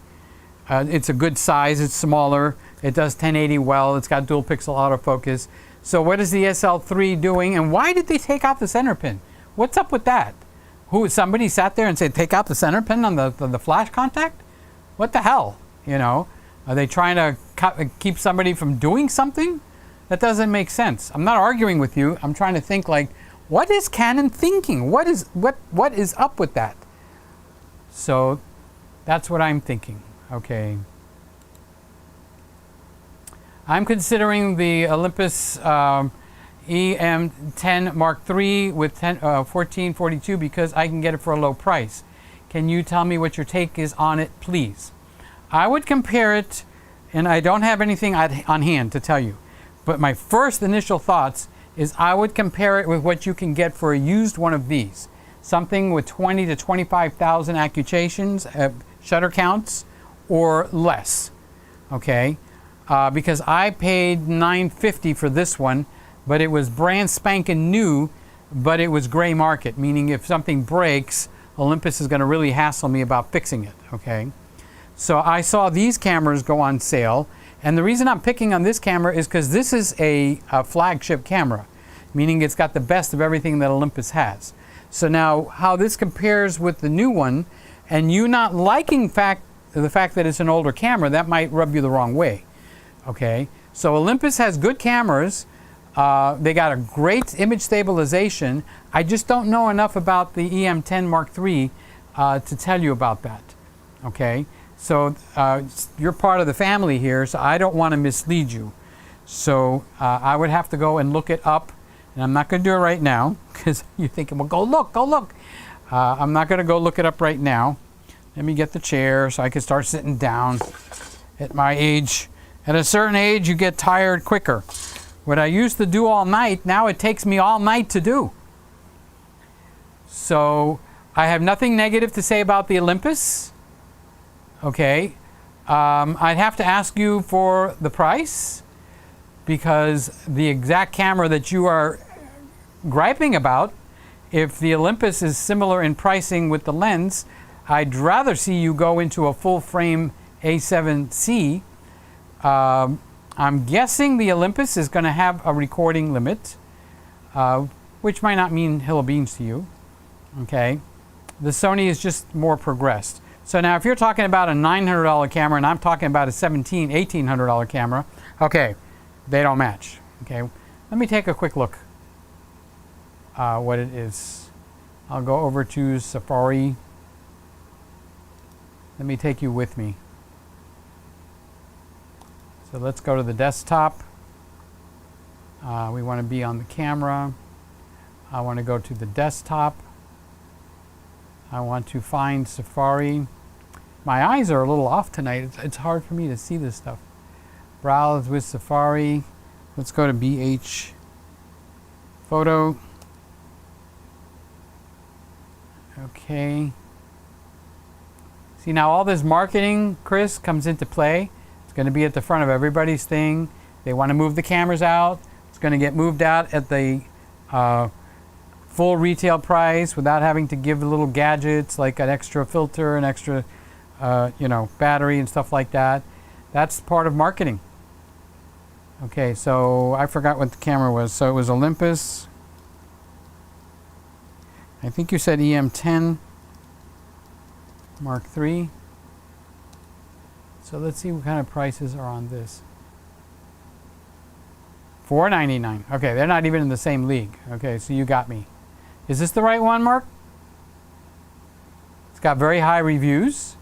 It comes with the 1442 lens for $499. Let's take a look at this. Let's see what the difference is. I think I would go with the black one, unless you got your heart set on the silver one. Let's see what else they offer. Is this the right one? I better check before we go through all this. Let me go back over to where I read your comment. The EM10 Mark III. Okay, so this is the right one. Okay.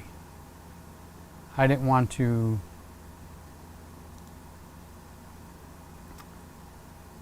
go to the wrong one.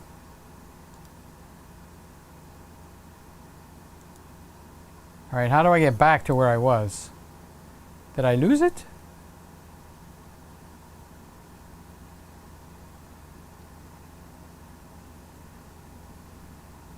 All right, we'll just go back. BH Photo.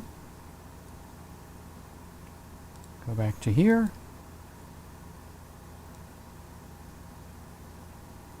Don't do that.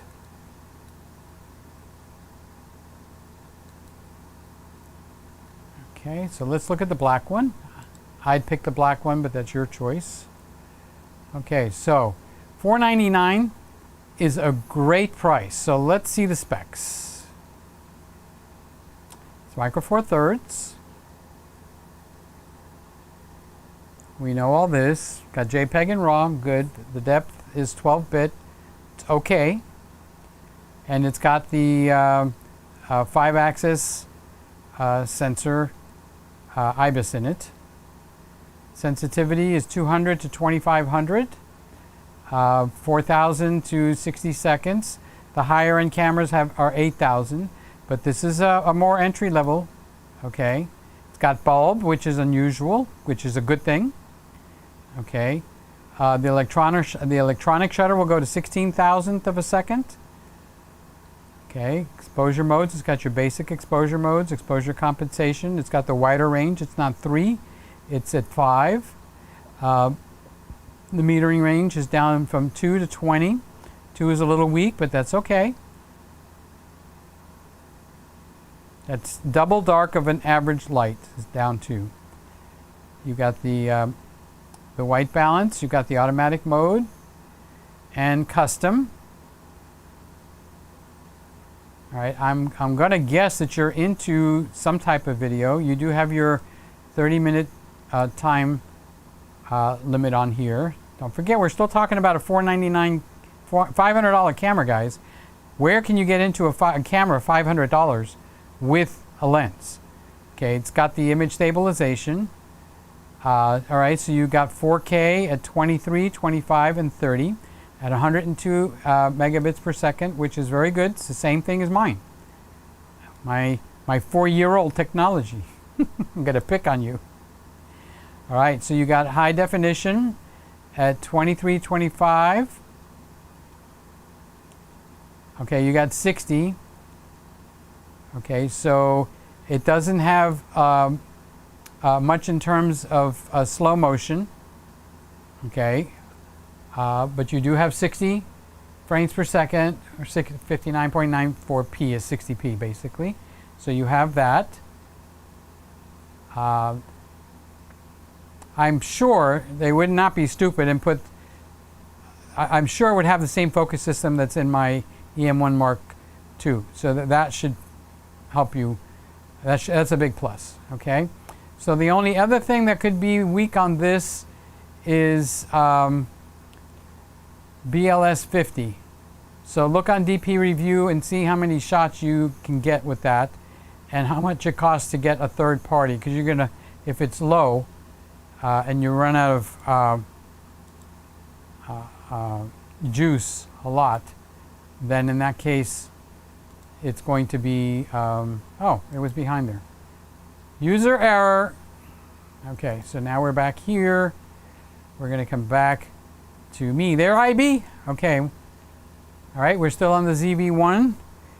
I think we lost the A6100. Nope, we didn't lose it. So everything is still hot and working. I'm kind of amazed. Let me tell you something. With this many cameras, it's a little hard to get a grip on all this. All right, Chris, did I give you what you needed to know? Big boy, I wanted you to be happy with my answer. So Craig says, Chris, take a look at the EM10. This is the EM10. Oh, yeah, the EM10 Mark III. Okay. So I see no reason to say anything discouraging about the camera, whatever camera I'm supposed to be looking at. Okay. So especially at $499, if that gets you on your feet and going, go for it.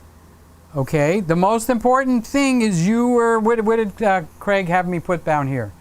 You were created to create. Let's turn that on. This is our donors. So if anybody has the itch to donate, there's a button underneath the video.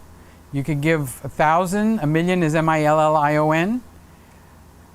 No, I want to say thank you to the people that did. So Scott says you can add contrast to the ZV-1. We have all night. No, we don't. I am not doing a repeat performance of last week.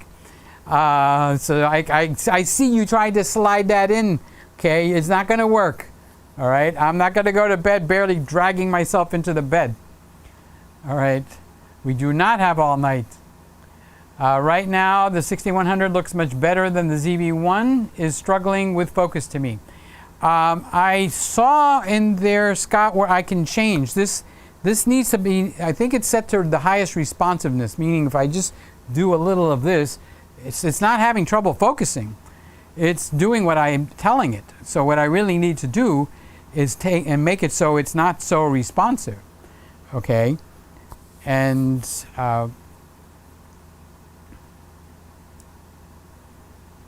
okay, so let's see. Randy says, touch the C1 over here. Oh, that's the Nikon. I'm looking at the Nikon. I'm a little bit worried about touching anything. Okay, that's clear, and that's de-blurred background. All right, so what that means is I've already got the settings set as deep as it can go, because I know I'm going to set it for the most blurred background I can get. Okay, so this is the ZV-1. Do I dare? Do I even dare? Okay, so the first question is, where's the menu button on this thing? Where's the on and off button? I don't know. What if I push this button? What does that button do? Did anything change? Whoops. I found the menu button.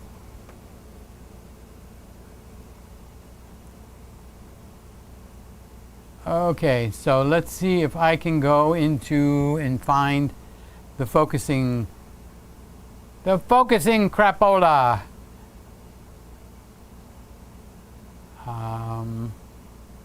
You know what I can do? Where's the HDMI stuff?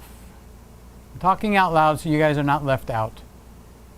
I know how to do this. I'm just saying it out loud so you don't just see a blank picture and you're wondering, what the heck is going on? Okay, so all right, so what I'm hunting down is two different things. First, I want to turn on so you can see what I'm doing. You can actually see the menus. So that's what I'm looking for, and that's why this is just a very sloppy menu. So it would be on Canon, it would be all about in the HDMI section, but the HDMI is in 3 different places on this camera. And if you think I remembered which one is which, wrong answer. Okay, so I am not able to find the HDMI. Okay, product showcase, focus magnifier. And so now I'm looking for the focus mode. And it's grayed out. So while I'm actually running HDMI, I can't change that. Darn. All right, so we have basically accomplished me looking at the ceiling for 10 minutes. Sorry, guys. No joy. Oh. Okay. Chris is saying the ZV-1 little grip seems expensive and doesn't really get the camera far away from you.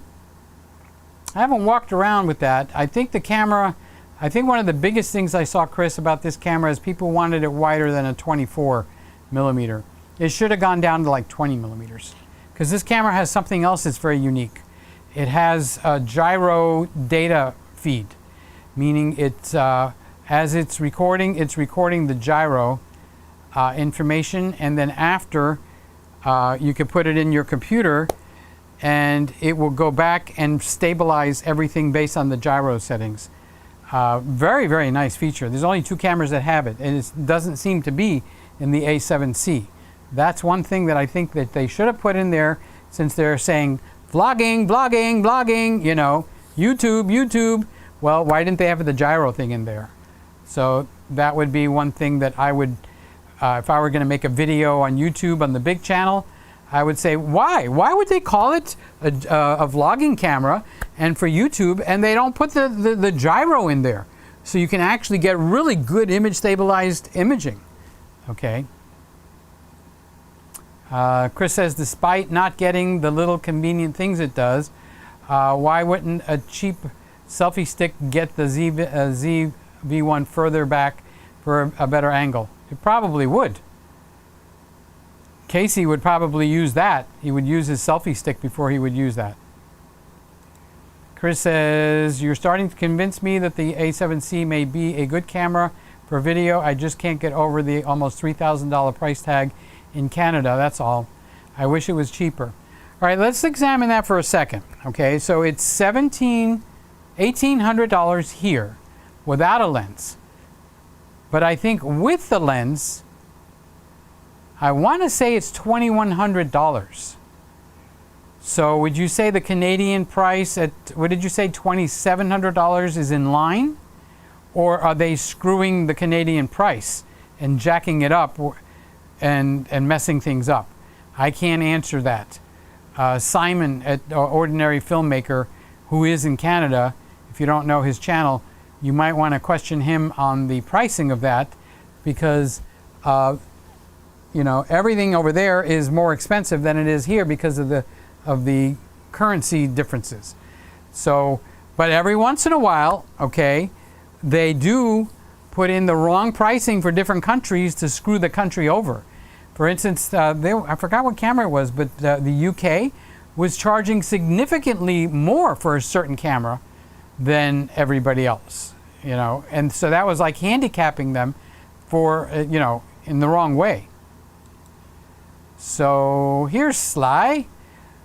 Hi Sly, we just did the photo contest. So we haven't voted yet, and I'll run the video again, so because I want your vote. How are you tonight? What time is it? So it's 12:20, so this is your beginning of your evening.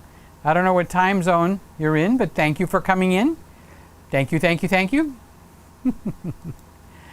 Randy says, I put a micro HDMI cable. Wait. How can Sly come in here and I don't sing the girl a song? Golly gee whiz, that's one of my highlights of my evening. Hey Sly, what you doing out there?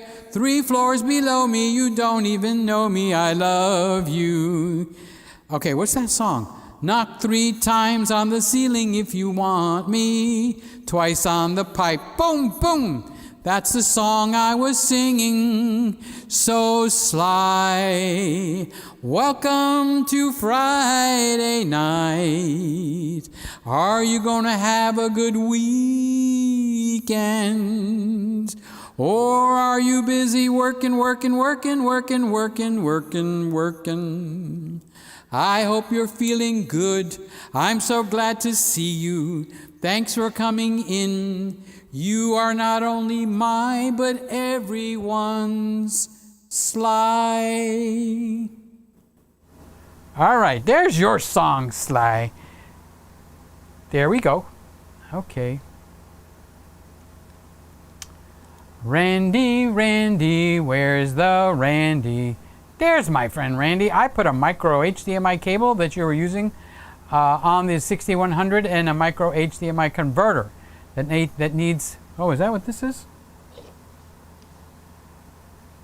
Oh, that might be what this is. Oh no, this is a battery charger. Okay, that needs an HDMI cable, but you don't need it since you are using the HDMI USB connection. Not the HDMI, just the USB connection. Yes, I got the ZV-1, which is this one. It's plugged into the adapter that you put in the case, and that adapter is plugged into a little extension that's plugged into the wall. I wanted to replicate that for the 6100 because I got me a feeling that the 6100 is going to go black. It's going to run out of juice, juicy juice.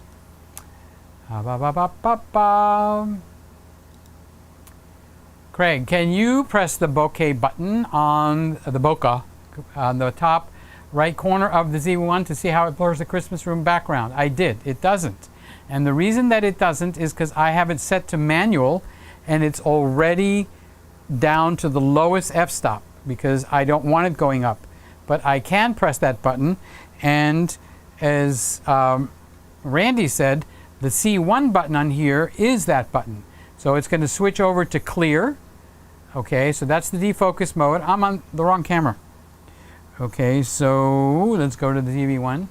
Okay, all right, so now that's whatever happens when you go to clear.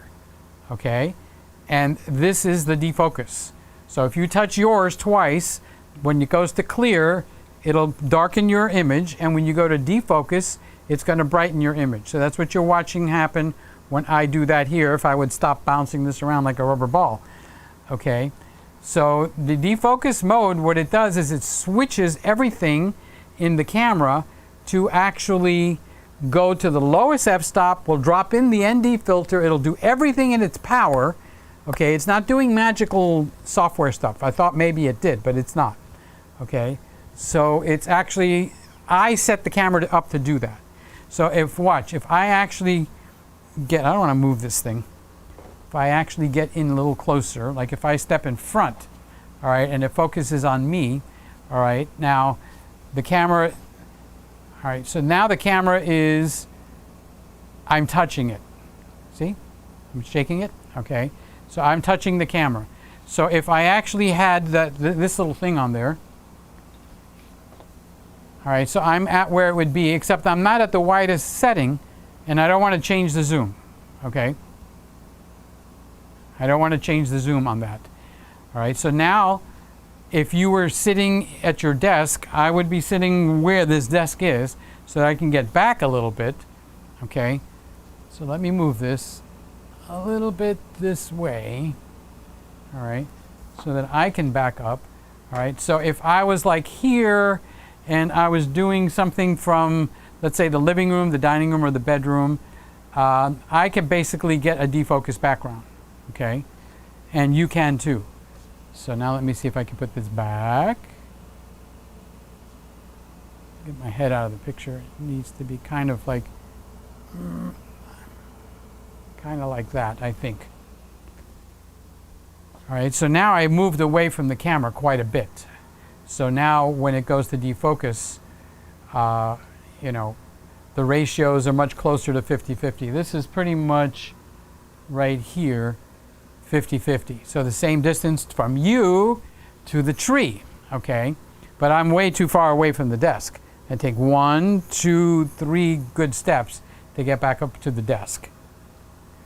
And then also don't forget that we are running this camera at 1080 because it's got to go into the Blackmagic, even though, you know, we're running the whole shebang at 4K.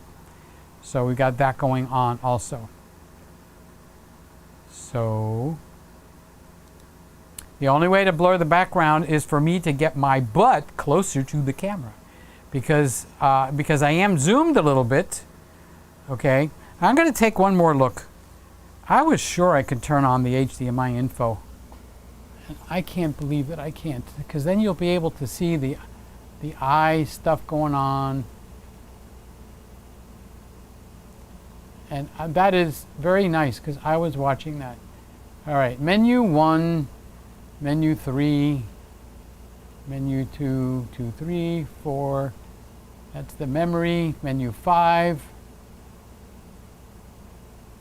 Okay, I'm taking my time here. Don't get excited because you can't see me. I'm actually shaking the camera because my hands are on it. Okay. Metering mode, face priority mode is on. Flash mode is grayed out. White balance, picture effect. Okay, I got my own recipe going on there. Peaking settings. I'm on menu 12 of 12 in menu 1. All right, now I'm in menu number, the camera 2, menu 1, exposure mode is manual. I would be able to go through all of this if I can turn that on so you guys can actually see. See it, believe it. Okay, so I'm basically popping through these menus and I'm looking for the word HDMI. That is what's happening as we speak. Okay, now I'm in the all right, HDMI settings is in setup 3. Okay, this is what I was looking for. I'm going to turn this on.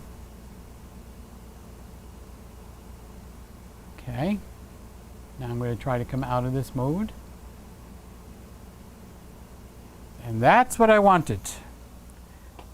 Golly gee whiz, Batman. So why did I do this? Is because I want to show you, first of all, how it's set up. The white box means it's got my face. When it gets the little one, watch. Whoa, take the glasses off. It suddenly catches the eyes. Okay, so now watch. On this camera, I can actually go to the back of the room and it'll still catch my eyes, which a lot of the other cameras won't do that at this kind of a distance. So it will, you see the little box? That means it's doing eye detection, okay? So, and I can go to the sides and it will still catch my face, Okay, so you're able to see all this information now, because that's what I wanted to do, was turn this on so you could see what's going on with the ZV-1. Now when I put my glasses on, okay, it will still find them because I clean my glasses, but in some angles it kind of loses. Okay, now I won't be able to see, but you can. I don't know what it's doing now. I don't know if it's focusing on me or the tree or a dog named Boo, you know. So that's what we got going on. Let's sit in the chair here and see. Okay, so it's actually reading through. When you see the little box, so the focus on this camera is very, very, very good. And the A7C is going to be even better because it's got the best focus system from the A7R Mark IV, which is their high-end focus system, until the S3 just came out. And now it's even got a higher. Okay, so the Bluetooth is on, so that's what happens when I'm over here. All right, and that allows me to use this to zoom. But I don't want to change the zoom right now because it takes a couple of tries, maybe too many, to get me in the right position. So as you take a little tour around, okay, it's showing you how the camera is set up. So I've got it to show you as much as possible. All right, so hopefully we can leave that on for a little bit for this camera.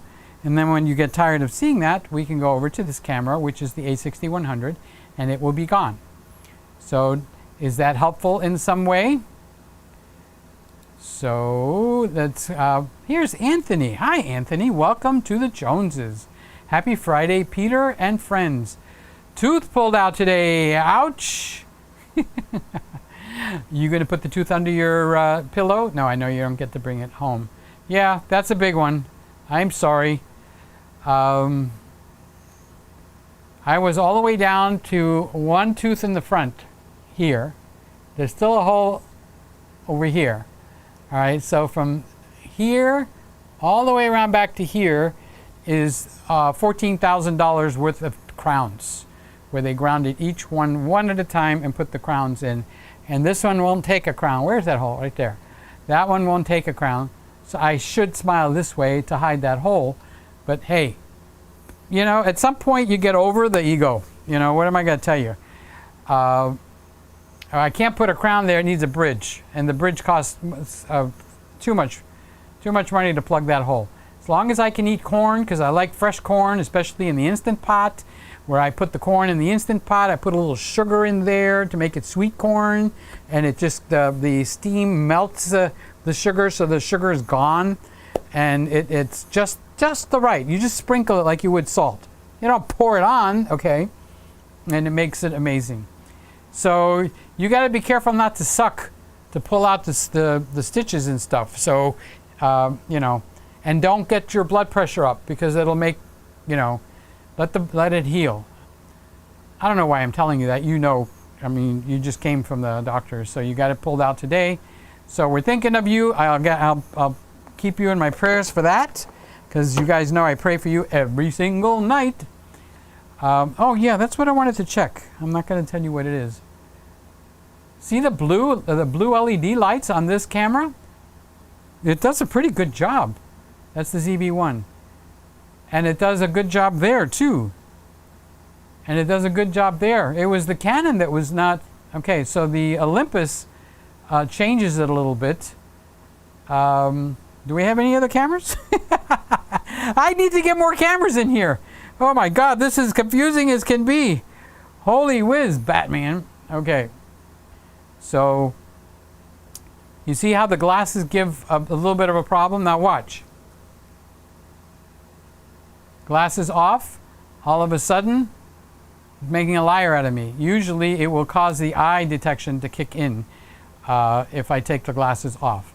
So maybe I need to give it a bigger eyeball to work with.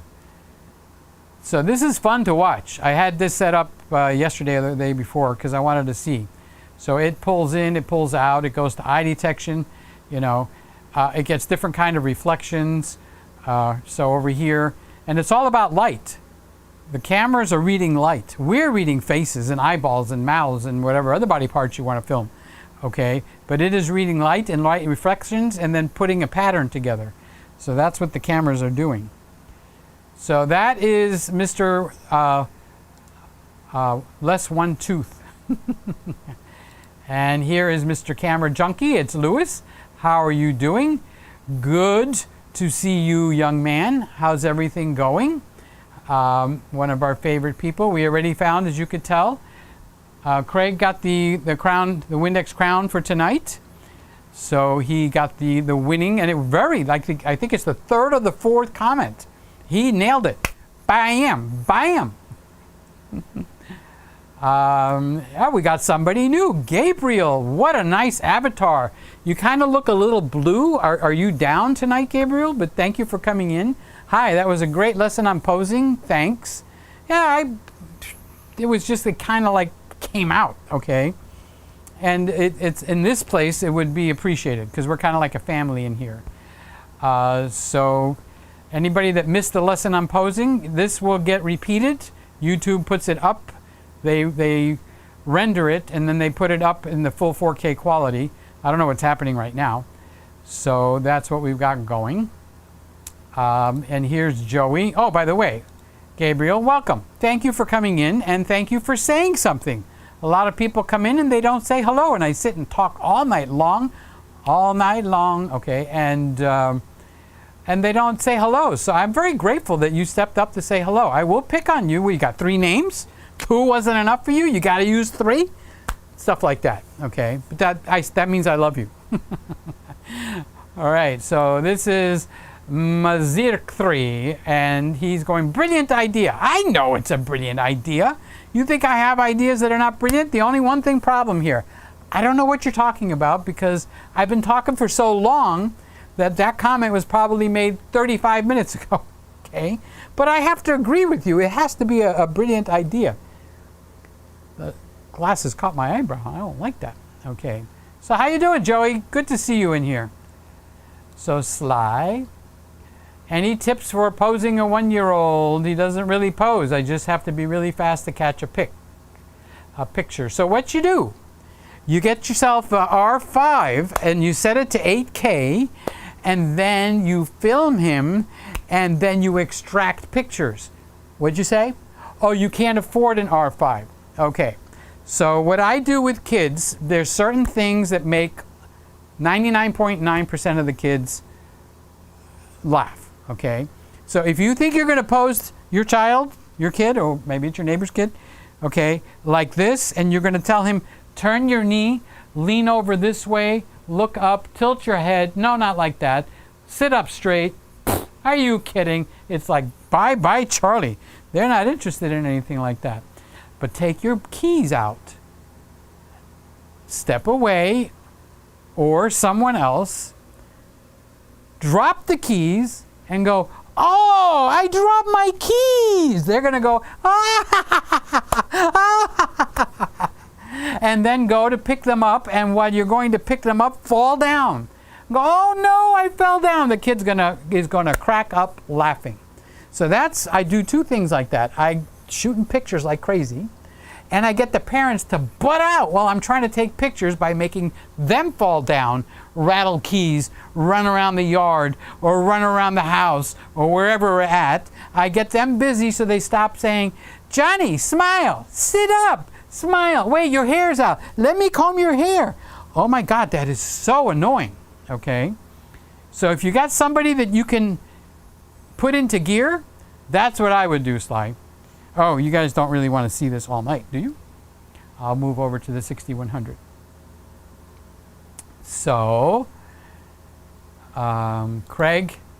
Oh my God, Craig is doing math. Oh, geez, I can't do math.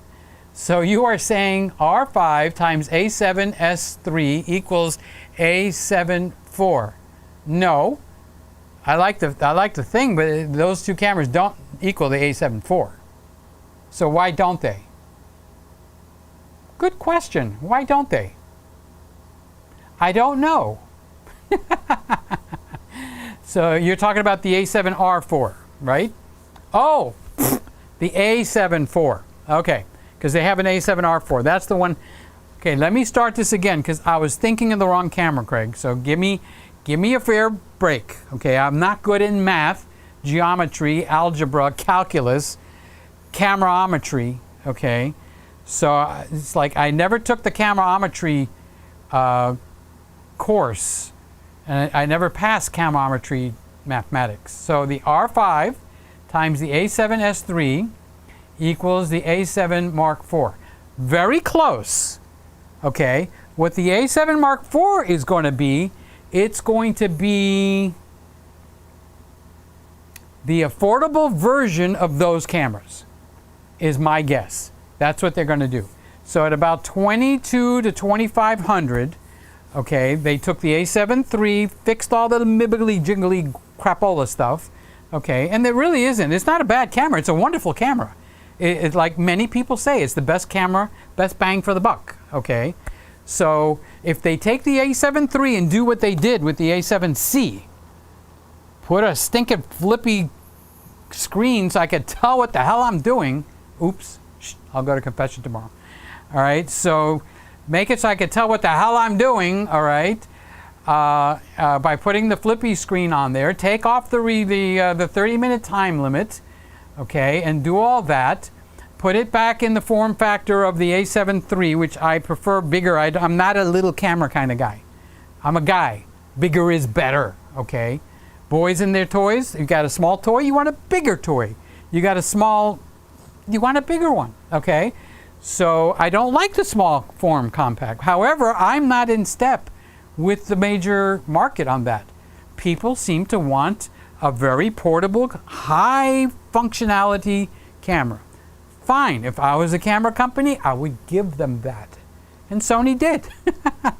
Sony, other than an older camera, the Sigma FP, which I looked at, I was seriously interested. There's just too many negatives about the camera. Okay, they have the only full-frame compact camera that actually works. Okay, so what doesn't work is Sony has a really lousy image stabilization system. It's crapola. It has been crapola. It was crapola. It still is crapola, except on the A7S III. Now, will the IBIS in the A7S III make it into the Mark IV? Now you know what makes me worried about that is Canon. Because Canon will take a good thing and screw it up. So I don't know if they're going to put the better, much better stabilization system from the new $3,600 camera into a $2,500 camera. And I'm just picking numbers because I don't know what they're going to price it at. Okay, so I'm thinking that the buy of the year is going to be the A7 IV, the A74. And the buy of last year and the year before was the A73. Okay, and Chris is going, well, that's a 2-year-old camera. Why should I be interested? Because nothing much has topped it yet. Not at that price. That's why it's still relevant. Okay, pick me out another camera that will do what the A73 will do. It has almost bulletproof focusing, which is really, really important. Okay, so now if the really, really important thing is something trivial, like me, I want a flippy screen. That's trivial, okay? So I bought this camera. It doesn't have a flippy screen. I wish it did, okay, but it doesn't. It wasn't a deal breaker. But that doesn't mean I'm not going to complain and gripe, okay? I'm going to complain and gripe. Wrong camera. That's my fingers. See how my fingers control all this stuff? All right, so yes, the A74 is going to be the camera to watch out for. Okay? Honestly. Now, the problem is boys and their toys is one thing. Ants in your pants is another. Who's going to wait for the A74? All right? So if you're one of those guys that can sit and wait and you can handle watching paint dry, I can't. Okay? It's like I want something and I want it now. And it's called patience. A prayer you should never pray is, Lord, teach me patience. Because you are about to go through hell. Here's my friend Mark. Mark, who gave me the wrong phone number, give me your right phone number. I even texted the guy with the phone number, and he said, nope, I'm not that guy, and I don't know anybody named Mark. Okay, so look at the email that you sent me, Mark, and look at that phone number and correct it. I've called you that guy's tired of hearing from me. Actually, we're going to do a consultation. He wants to know what camera you should buy. What exactly are you looking for? We're into cameras, and Mark is my photography buddy. And really? I'm getting into cameras. So whoever it is that I'm talking to there at that number, look up your email. There's a box called SENT, S-E-N-T, not S-C-E-N-T. And look and see what phone number you gave me and correct it. Mark says, did you do the photo contest? I ran the video once. We haven't gotten down to the voting. But why don't I take a break and run through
and there is our ZV1.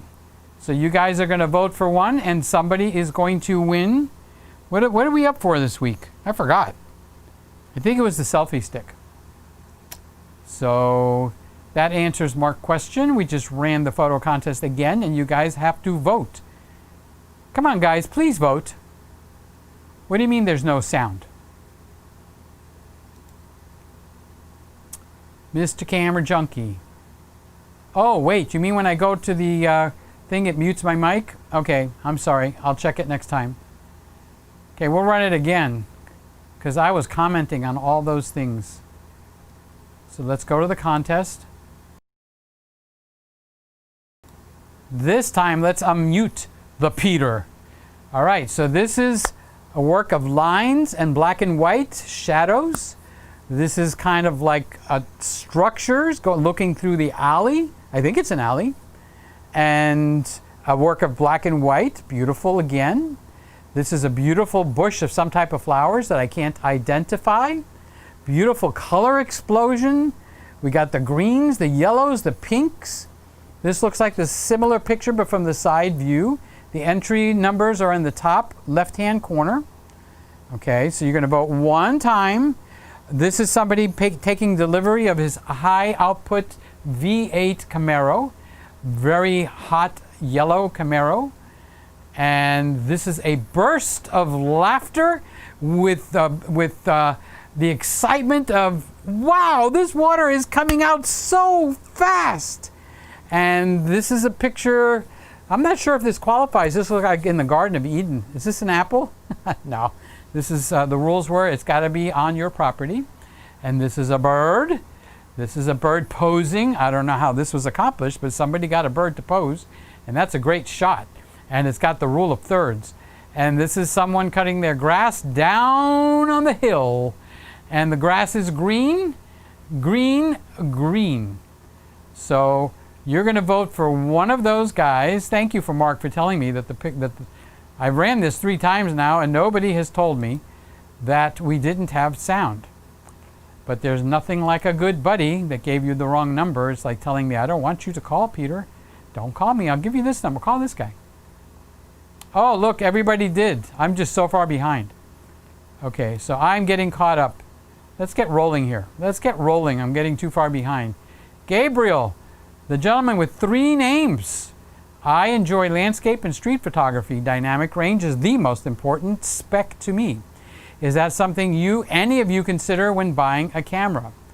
And Gabriel's not finished. He's got more to say. According to the DxO Mark, there is a 0.3 stops higher dynamic range on the Z7 versus the Z6.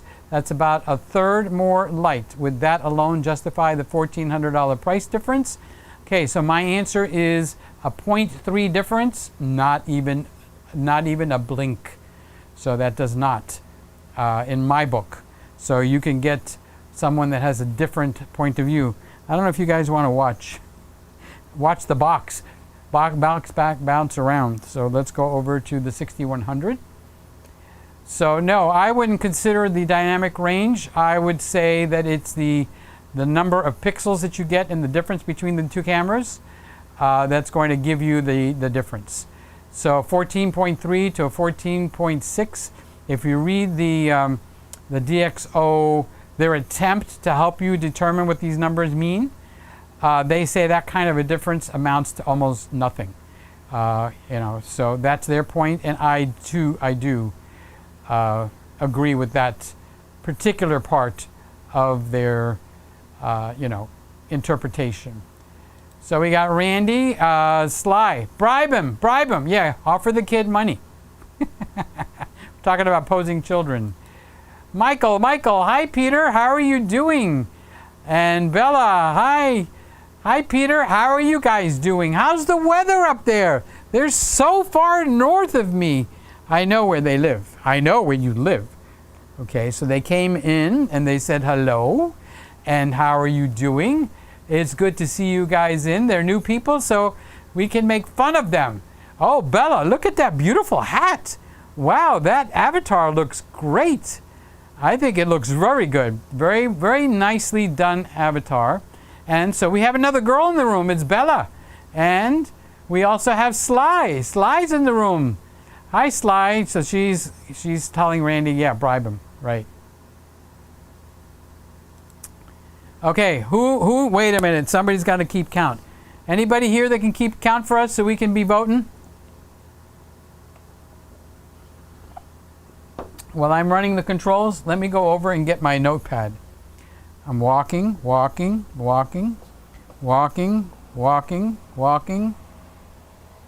Keep those cameras rolling. Okay, I need a pen.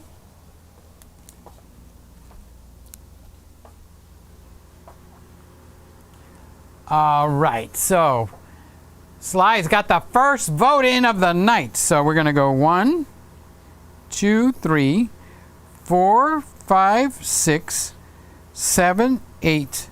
Is it 8 or 9? If there's a 9, I'll put it in. All right, so if you guys are following me along the right side, we've got Sly is 1 vote for number 8. Mark, MDM, is 1 vote for number 1. And we've got Martin. How's Martin? Greetings, Uncle Peter. Middle of the night rest break. And hey, Peter's alive. Or live. I am alive. You're gonna miss me when I'm gone. That's the Cup song, right? So good to see you, Martin. What time is it? Oh, well, I don't know. I'm kind of far behind, so we'll see.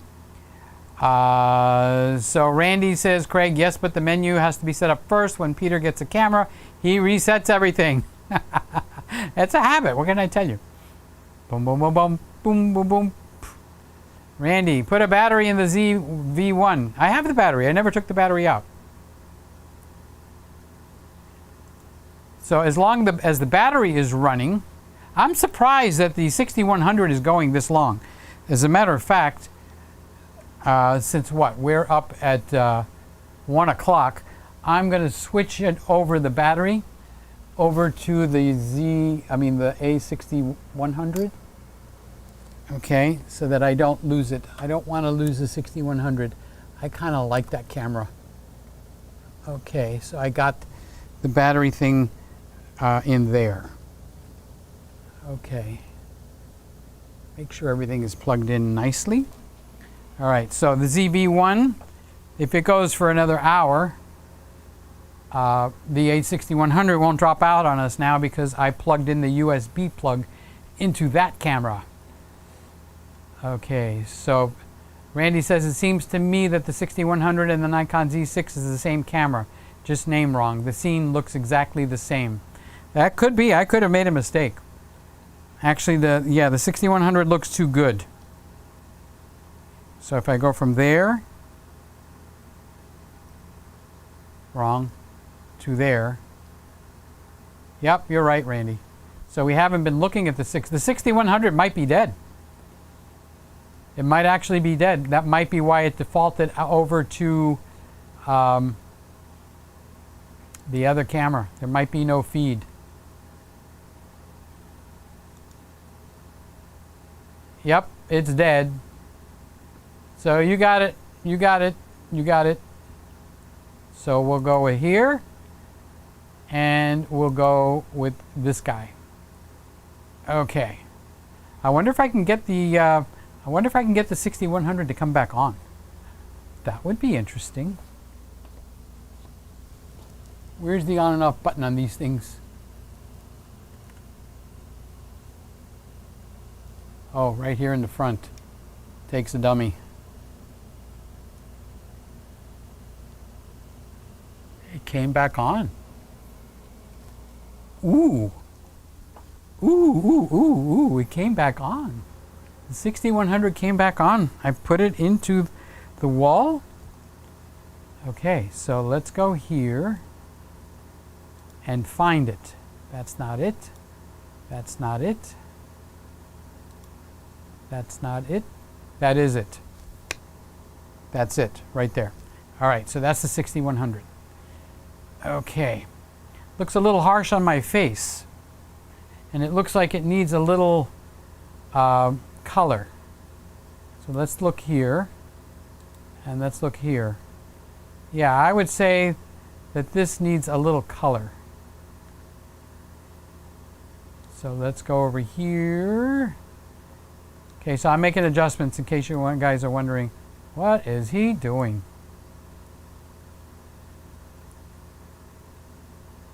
There we go. All right. That's full color on and full color off, or vice versa. All right, so that's the standard color setting. So let's pump this up just a little bit. Bump, bump, bump. Just a little bit. Hi. Bump, bump, bump. Okay. So that's good. It looks a little bit yellow to me. So, boing. All right, so that's back in the center. Let's go with the color. Looking at the wrong screen. Oh, what's our temperature? 83, we're climbing. We're climbing. Okay, so we got the color temperature. I'm looking at the kind of like the gray on my shirt. I don't want a color cast on the gray. That's too magenta. All right, that's as good as I can do it right at the moment. I would like to turn the contrast down, but I can't. Well, technically I can, but I can't. So I'm going to leave it like that for the moment. All right, so since we got this camera back, we'll leave it like that. It's a little too hot. I think it's a little too hot. Actually, on the iMac, it doesn't look bad. I'm going to leave it there for right now, okay, and then continue going. So we've got the 6100 back online, and Randy votes for number 8. All right, so we got 2 votes for number 8 and 1 vote for number 1. Ba ba ba ba ba ba ba. Here's Shane. I'm always late to the party. Howdy all, but we love you. We want you to come. Yes, we want you to come. He's one of our mods. Everybody salute our mod. How you doing, Shane? How's things going there? You guys are in the news. It's the same story, but I guess it's getting picked up in the news more. That Shane lives in Melbourne, Australia area, and he's not able to go, if I'm not mistaken, he's not allowed to go like more than 2 miles from his house or 3 miles. Otherwise you get a $1,600 ticket, and they're enforcing that. Crap, it's terrible. Here's Joe. How you doing, Joe? Good to see you. Thanks for coming in. I'm writing down votes for our contest. So Randall, Sony started to add post-recording stabilization. Yes, I talked about that. And there's only 2 cameras that do it that are cameras. And that's the ZV-1, which is this guy right here. It's got gyro stabilization built into it, and the S3. So the FX9 has it, but these other cameras are not available. I mean, they're video type cameras. So let's go back to the 6100. I'm kind of partial to that camera. ZV-1 seems very slow to refocus when you go out of the frame. Have you covered? I did cover that. That needs to be tuned in. The camera is very new. I haven't touched the settings on that yet, so I got to play with it and make it work. I'm working much better after you change the settings. Okay. Here's Andre from Romania. How are you doing, young man? Thank you for coming in. Here's Norm. You guys gonna vote? I need you guys to vote. Merry Christmas, Peter. Hello, Greggies. Where is everyone? 17 people watching. Yeah, it kind of whittled down. We were up like 22, 23 before, and I guess I got boring. I was giving posing lessons. Woody says, hi, Norm. I didn't see you at Becky's today. Oh, hello, Becky, huh? Hello, Woody. I was there, but only commented at the beginning. Too busy today. And Peter, can you switch the clean HDMI on the ZV-1? It's kind of distracting. Well, it's the only place, Norm, where I could be a little different for tonight on that one. But yes, I've had it there for a while. Let's see if I could successfully get back. It was a deal to get there. So now let's see if I can get back. Put on the menu. Nope, I can't get back. Oh, yes, I can. I'm going to go to in HDMI, and I'm going to switch to off. How do you spell off? There you go, Norm. Wow, I am so proud of myself. You should have seen how long it took me to get that thing on. But now I knew where it was. So now this camera is operating on its battery. As my brother Mark would say, battery. Ken is saying hello, and I'm saying hi to you, Ken. I haven't seen you, and I'm happy to see you in here. He's saying hi to Craig. A little late. Hello, Peter and the gang. I'm busy with school. I thought you'd be busy setting up your computer. Norm says, I was setting up a projector for a big Zoom session tomorrow. That's cool. I just had a big Zoom session yesterday, but not on the projector. It was on the computer. The 6100 is having trouble stabilizing the focus tonight, but the blue LEDs look perfect. 6100 is having a problem with the stabilization. With the focus. I haven't seen it, miss. I see the ZV-1, miss. So sound. My sound is running. Yeah, you're probably talking a while ago. Martin, this is the part where we have to sing. Ah. Okay, Gabriel is voting for entry number 2. That's the first vote for entry number 2. There we go. Got it.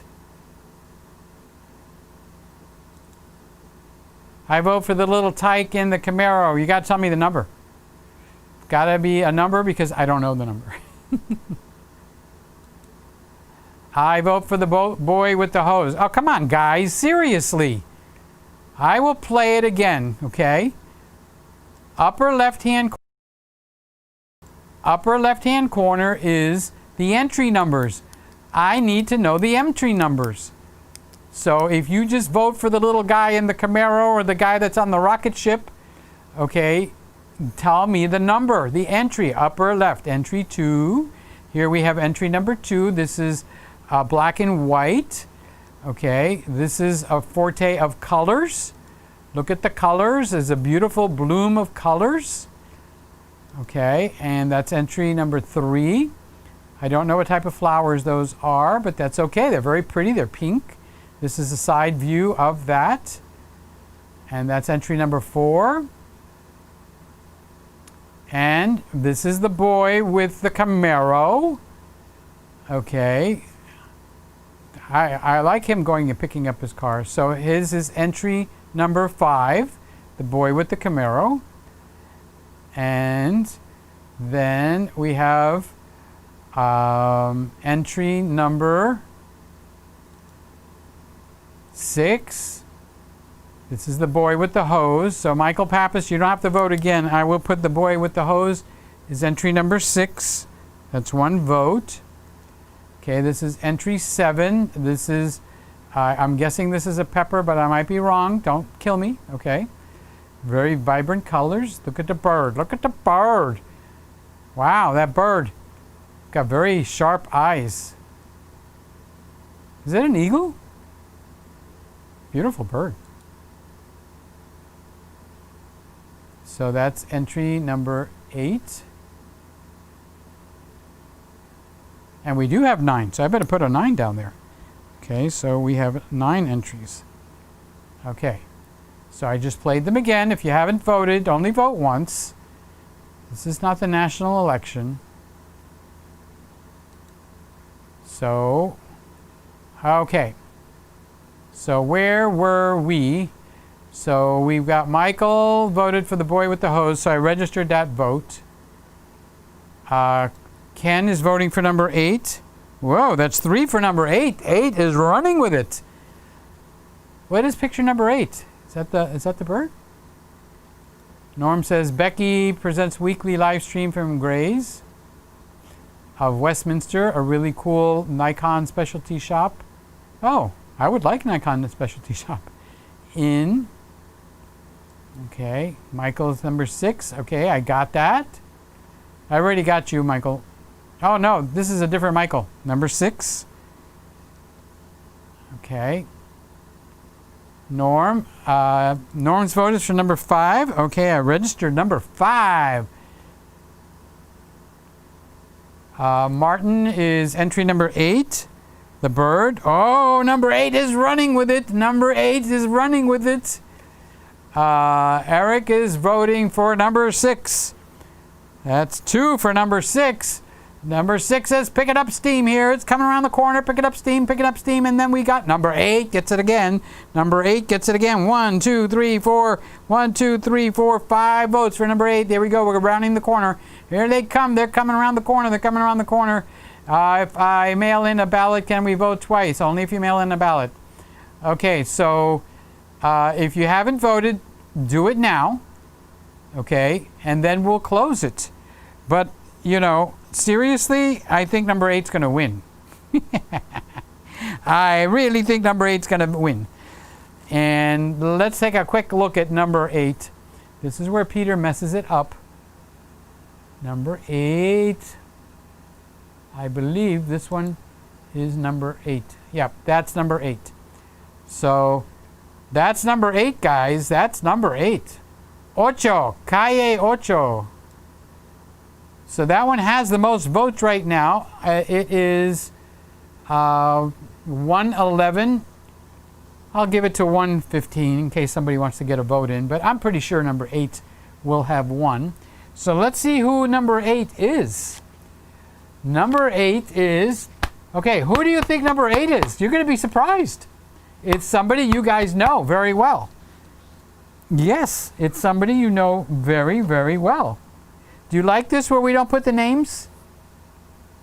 Is that okay? Because that's what at least 3 or 4 people said last week. So we didn't, I didn't put the names. But it's one of you guys. And I will give it another 3 minutes and then I will announce who the winner is. So that is pretty cool, pretty cool. So that's Norm. Okay, so what I was going to do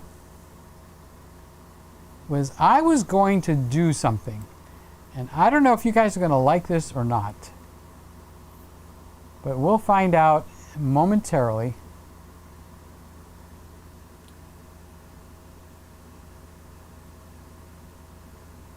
I'm bringing it up in Final Cut Pro. This is what I'm doing. I'm going to make a new project.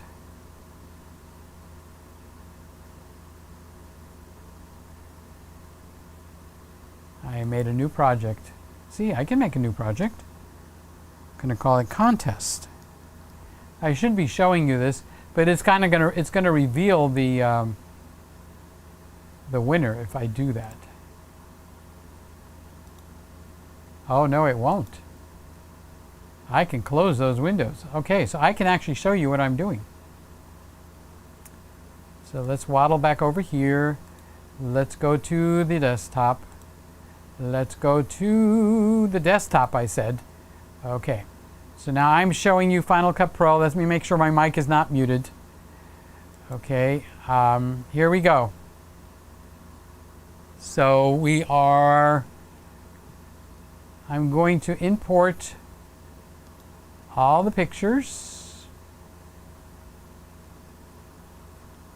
And I'm going to keep talking at the same time. However, I'm going to move my butt up to the iMac so that I can see what I'm doing.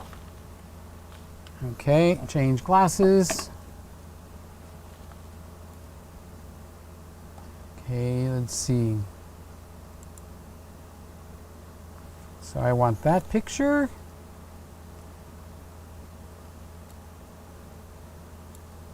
I want that picture, that picture, that picture, that picture, that picture, that picture, and that picture, and that picture. And I want to bring them all in. Import selected. Okay. And I come in here. And here, I thought I brought them in.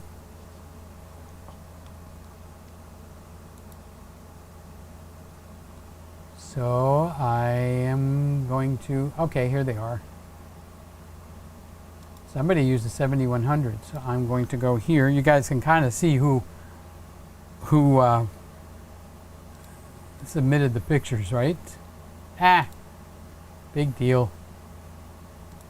So we got all of these. I'm going to put them in on the timeline. I'm going to select them all. I'm going to give them, okay, so now we're going to come over. This is Mark's picture. Okay, so let's see what I would do with this picture. All right, so I've got my color wheels over to the right.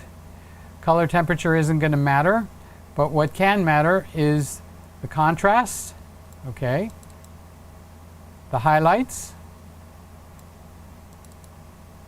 and the midtones. Okay, so I'm going to hold the Option key down because I want very small increments of change here. And I'm going to give his blacks a little bit of a richer look. I'm going to bring them down. And I'm going to make the highlights punch up a little bit.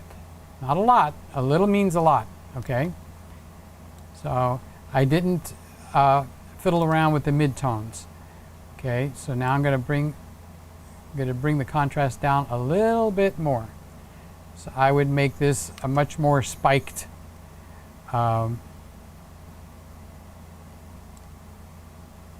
Okay, so then I would come over here, and I think I would punch this up with a little more sharpening it.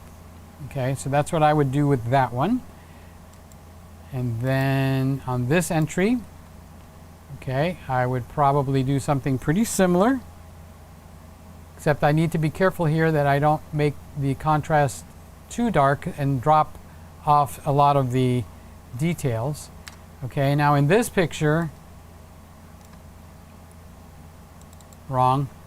Okay, in this picture, okay, this is what happens when you work with the brightness. Okay, so I would bring the brightness on this down a little bit, to be honest with you. Okay, so I'd bring the highlights down and I'd bring the shadows down. Then I would go in and take the midtones, and here I can kind of control the overall look. So I would just boost the midtones just a hair. And again, I would drop in some sharpening over here. Okay, so that's the entry. Okay, so now we've got the entry from, this is Randall's entry. Okay, so the first thing I would do with Randall's entry is I would pump up the sharpening a little bit, make it crisper. And when I say sharpening, not overall sharpening, but edge sharpening. Okay, the exposure is pretty solid, so there's not a whole lot. I could pull the contrast down a hair, but what I really want to do with this picture is I want to bump up these amazing colors. Okay, so I would bump up the colors. See the wheels are over on the right? Okay, let me double check and make sure my microphone is live so that everybody's actually hearing what I'm doing. Okay, so yes, it's live. All right, and I did the sharpening. And what else would I do with this picture? There's not much else. It's a pretty good shot. This picture is nice, but it's kind of dull. Okay, so I would bring in some contrast on this guy. Okay, I would also bump up the green grass on the bottom. And I'm not sure.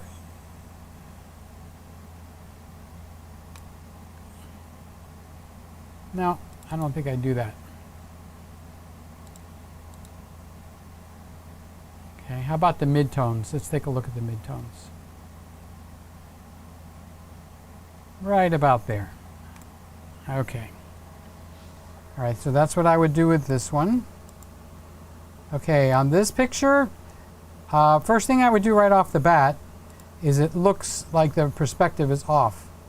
So I would just widen that just a little bit, not a lot, but I don't think this child, this is Sly's, I guess this is her little gentleman here. I think I might also take a chance, just a little bit of a chance on this one, and I might come in here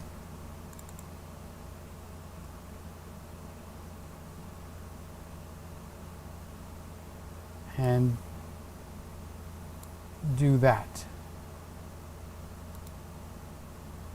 I think I might do that because the center of this picture is the child. Okay, so I would also drop a little sharpening on this.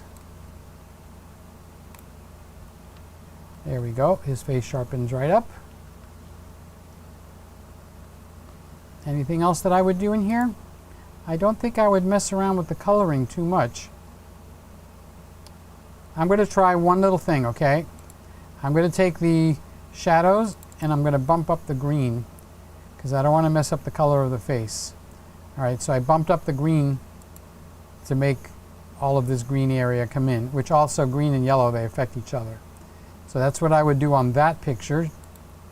Okay, next.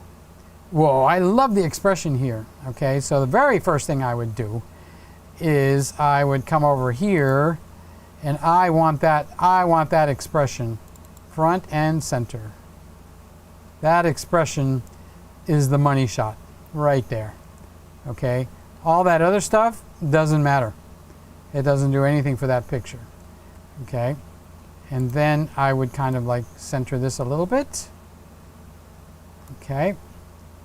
And I would also, let's set that in, and then we'll come back in here, and I'm not sure if the perspective is off on this or not. To me it looks like something is off and I can't place it, but the baby's face looks a little more natural right there. Okay, so we're going to do that. Of course I'm going to put in, not that one, I'm going to put in some sharpening on there. Okay, that's over sharpened, so let's undo that. Let's put the sharpening in from the Randall Tower instead, which is a milder sharpening, much better. Okay, and then I will come over here, and then I would want to see, I don't want to touch the face. And all of these sliders are going to touch the face. So I want to make the grass greener, but I don't want to touch the child's face. There we go. Okay, so we've added green to the background and we didn't blow the yellows and the reds on his face. Okay, so we've got the green apple here. That looks actually sharp enough to me. We could drop the Randall Tower sharpening on that. That's a preset. Yeah, that worked because this is mild. Okay, so I might want to darken the background on this a little bit, and then come and restore the highlights to make it a richer look. Okay, so this is the winning picture of tonight, entry number 8. This is done by Woody. Congratulations, Woody. Hey, Woody, wake up. All right, so what we want to do in here is, I don't think this needs a lot of sharpening, so we'll put the milder sharpening on there. Oh, look at the bird's head, comes right in. Bam, does that come right in. Okay, so now I'm going to play with the background a little bit. I'm going to open that up. No, I don't want. Let's reset that. Okay, so this is the way it came in. Okay, I'm going to pull the background down a hair, but that bird's got to stand out. Can't crop on this one because, okay, there we go. We've got that in there. Oh, I didn't see it. Woody signed it over here. Good for you, Woody. I really don't think there's anything I can do with the crop on here. It's the rule of thirds. Okay, I could take out, if I wanted to, I don't really want to. I could pull that in just so the bird is top to bottom. And then pull it up so his tail and his head is in nicely.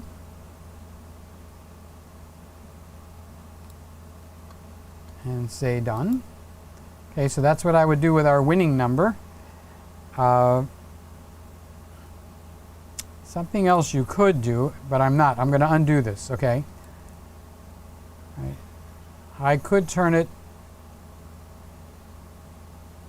to straighten that out a little bit like that, but I'm not going to do that. I'm going to leave that alone. Okay, and this is not signed, so I don't know if this is a picture of Woody cutting the grass, or this is the guy, a relative, or the hired hand that's actually mulching the grass, or whatever it is that he's doing. But I would take this one. I would make this person the featured person here.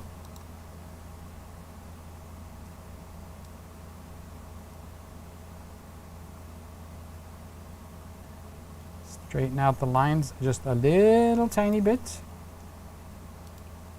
Drop in the milder sharpening. Come over here. Okay, so now this, watch what this controls. This controls the shadow area. If you don't know what something controls, go way up or way down, okay, and then reset it. Okay, so now you know what this is going to do. Okay, so we can go over here to the highlights, same thing, and you can reset it. So this is what happens if you don't know which slider it is that you're going to want to start with. So let's say we want to bring up the mids, okay, but we want to pull down just a little bit to get the contrast in. So this is basically put more light to make the lawnmower more of a focal setting. So that's what I would do there. Okay, not much that I don't think I would do with the coloring. This is no color, okay, and this is like punched up color. So this is where it came in. Okay, so you could take, if you wanted to, for artistic sake, but I don't. Okay, I could actually play with the color temperature on this and see how I can make, I'm not sliding much, okay? See how it becomes a completely different picture? This is why you shoot RAW. Because when you shoot RAW and pictures, you actually can change this. Okay, so I'm going to reset it back to what it was. All right, and I think I might come down just a hair. That's too much of a hair. Okay, so that's the finished one on this. And that's the different pictures. So that's that one. So let's shut that off. Okay, so that's Mark's entry number 1. Good job, Mark. Mark's entry number 2. Good job, Mark. Randy's entry number 1. Good job, Randy. Randy's entry number 2. This one is nice, but it's too much snapshot-ish. So you got to have a filter in your own brain. Now, I'm not talking just to you, Randy, but to everybody. Okay. So let's see. On this one, it's not all that interesting. So let's get into what the interesting part is here, which is that. Okay. And obviously there's not a whole lot here to work with because I can see the picture falling apart. Okay. So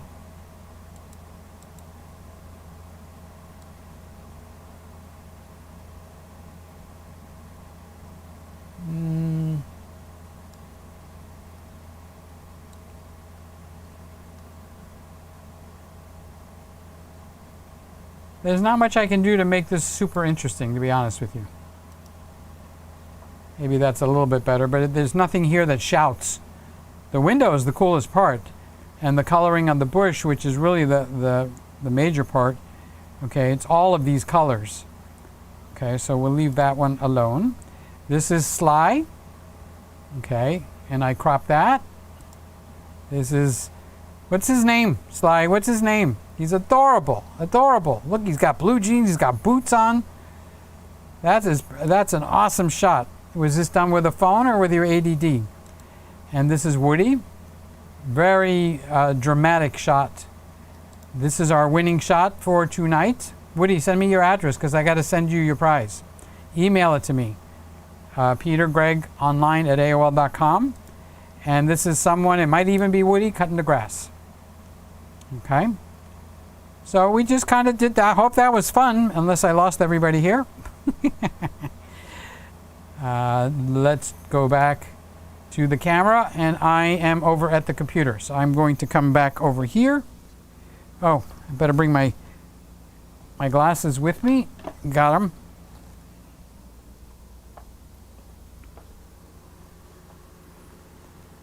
See how it can be kind of tedious? Is little incremental things that happen. Okay, so where are we here? Ba ba ba ba ba ba ba ba ba ba ba ba ba bum. Okay, we were with Norm. He wanted to do the mail-in ballots. Okay, so we announced the winner. The winner is Woody. Should I give him a round of applause? Absolutely. He's the winner of the night. Good for you, Woody. Good job. Good job, Woody. Good job. Here, I was talking about you, Jonathan. And now you're coming in. Good morning, Peter and everyone. Only time to stop by for a minute on my way to work early this morning. Wow, you going to work now? It is 1:31 on the East Coast. So I don't know what part of the country you're in, but it's late. Unless you're in Europe, and then it's morning. And here's my buddy Lewis. I love you so much. I love you too, Lewis. Thank you for all the comments that you put on my videos on YouTube. They mean a lot. They mean a lot because I'm reading what you said, number one. And number two, it helps the video, YouTube, to see there's activity happening with the video. Okay, so thank you. So I love you, and I love everybody in this room. So thank you. So Jonathan says, good job on the photos this week. See you guys next Friday. Have a good job, good time at work tonight. I hope everything goes well. And Lewis says, praying for you always. And I pray for all of you guys. You too, Lewis, by name. I pray for you by name. And a lot of you guys. So, here's Sly. That is so cool. I'm guessing, I'm not sure what you're talking about. Is it the what we just did? Or the winning of the contest? And anyway, it's cool. That's what Sly, if Sly says it's cool, it's cool. If Sly doesn't say it's cool, it's not cool. So, Woody, thanks everyone. It's a sparrowhawk on my fence in my backyard. Well done. Well done. Took the words right out of Sly's mouth. Well done, Woody. Well done. Okay, so we are now congratulating Woody. Woody, he is our winner. You better tell Luke.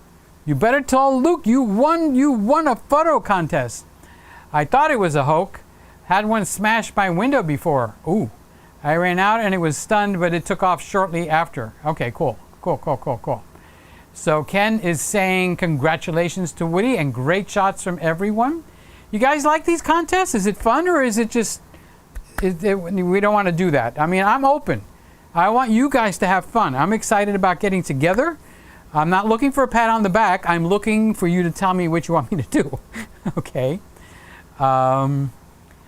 So Ken says, great, congratulations to Woody.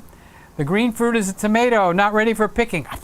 That would have been my next guess. No, I would not have guessed anything tomato about that, honestly. And the guy on the mower is the friend aerating his yard. How many of you guys aerate your grass? That is something that we don't do in Miami. So aerating is something quite interesting. It gets all the little thrush and stuff in between and gets it so that the stuff can go down in the dirt. You know, I ought to keep quiet. Randy says the second picture was taken on the LG G6 Android phone. That's a phone shot, but that's pretty impressive. My first picture of the is crepe myrtle. Thank you. Was taken on my iPhone XS Max. Well, you do good with those phones, Randy. You really do. So, gotta hand it to you. I guess you don't have too much of a choice because I got your cameras over here. So Randy says contests are fun and congratulations to Woody. Okay, good. So no one's got an objection to the contest. Okay, so that's a good thing. So I guess we are done for tonight. We have our winner. Craig won the crown champion of the Windex thing tonight. We have been going, I didn't even check tonight, 3 hours and 33 minutes. Boy, for a 1 hour show, bam, bam, bam, bam. That is very good. So this week I will be working on making my videos for the big channel, and anybody that sees them, YouTube is looking for activities, so comment and give it a thumbs up. That means when I put up a new video, they go, oh, the people like it. Maybe we'll recommend PeterGregg. So that's what happens when you write a comment. So I want to say thank you to everybody. Ray, I know you comment, okay? And I don't want to pick out names, but Scott, I see your comments. I'm trying to think who I've seen comment now. Woody, I've seen you comment. So we didn't do the thing where we go to everybody's channel to see what we did this week, but it's kind of late now, so we're going to end it, and all going to have a nice, safe weekend. All right, I love each and every one of you. Thank you for being here. Like I've said over and over and over, it feels like family when we get together, and I mean it, and I think you guys feel the same. So Mark, if you're still watching, I need your phone number if you want me to say hello. I would like to say hello. Actually, anybody that wants to say hello, my email address is in the description. Send me your phone number, your email, and tell me what part of the time zones you're in so I don't call you while you're sleeping and snoring or eating and chewing. Okay. Trying to keep it nice. I love you guys. Catch you later. Bye-bye.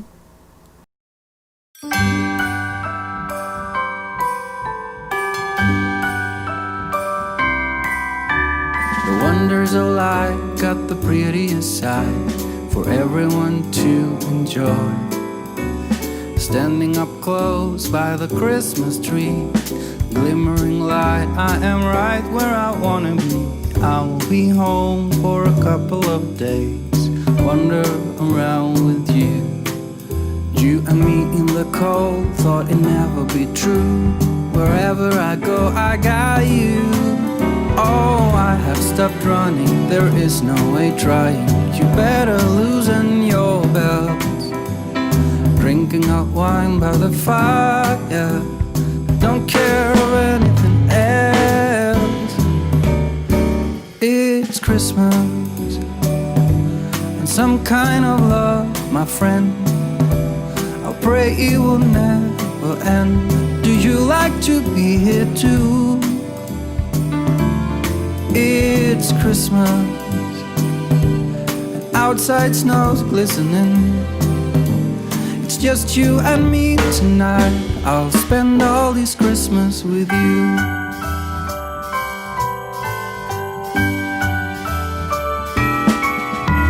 Oh, it's such a charm, got you up in my arm. There's nobody at the door. You said I wish this will never be over. Darling, it's time for your present, come over here. Now it is time to get out in the snow, lighting a light with you. Choirs will sing and the joy bells will ring. Nobody loves you as much as I do. It's a wonderful feeling from floor to the ceiling. It is that time of the year, drinking hot wine by the fire. Here on our own, we got nothing to fear. It's Christmas, and some kind of love, my friend. Pick up some candy canes and hang a wreath on your door. It's Christmas, and outside snow's glistening. It's just you and me tonight. It's just you and me tonight. It's just you and me tonight. I'll spend all this Christmas with you.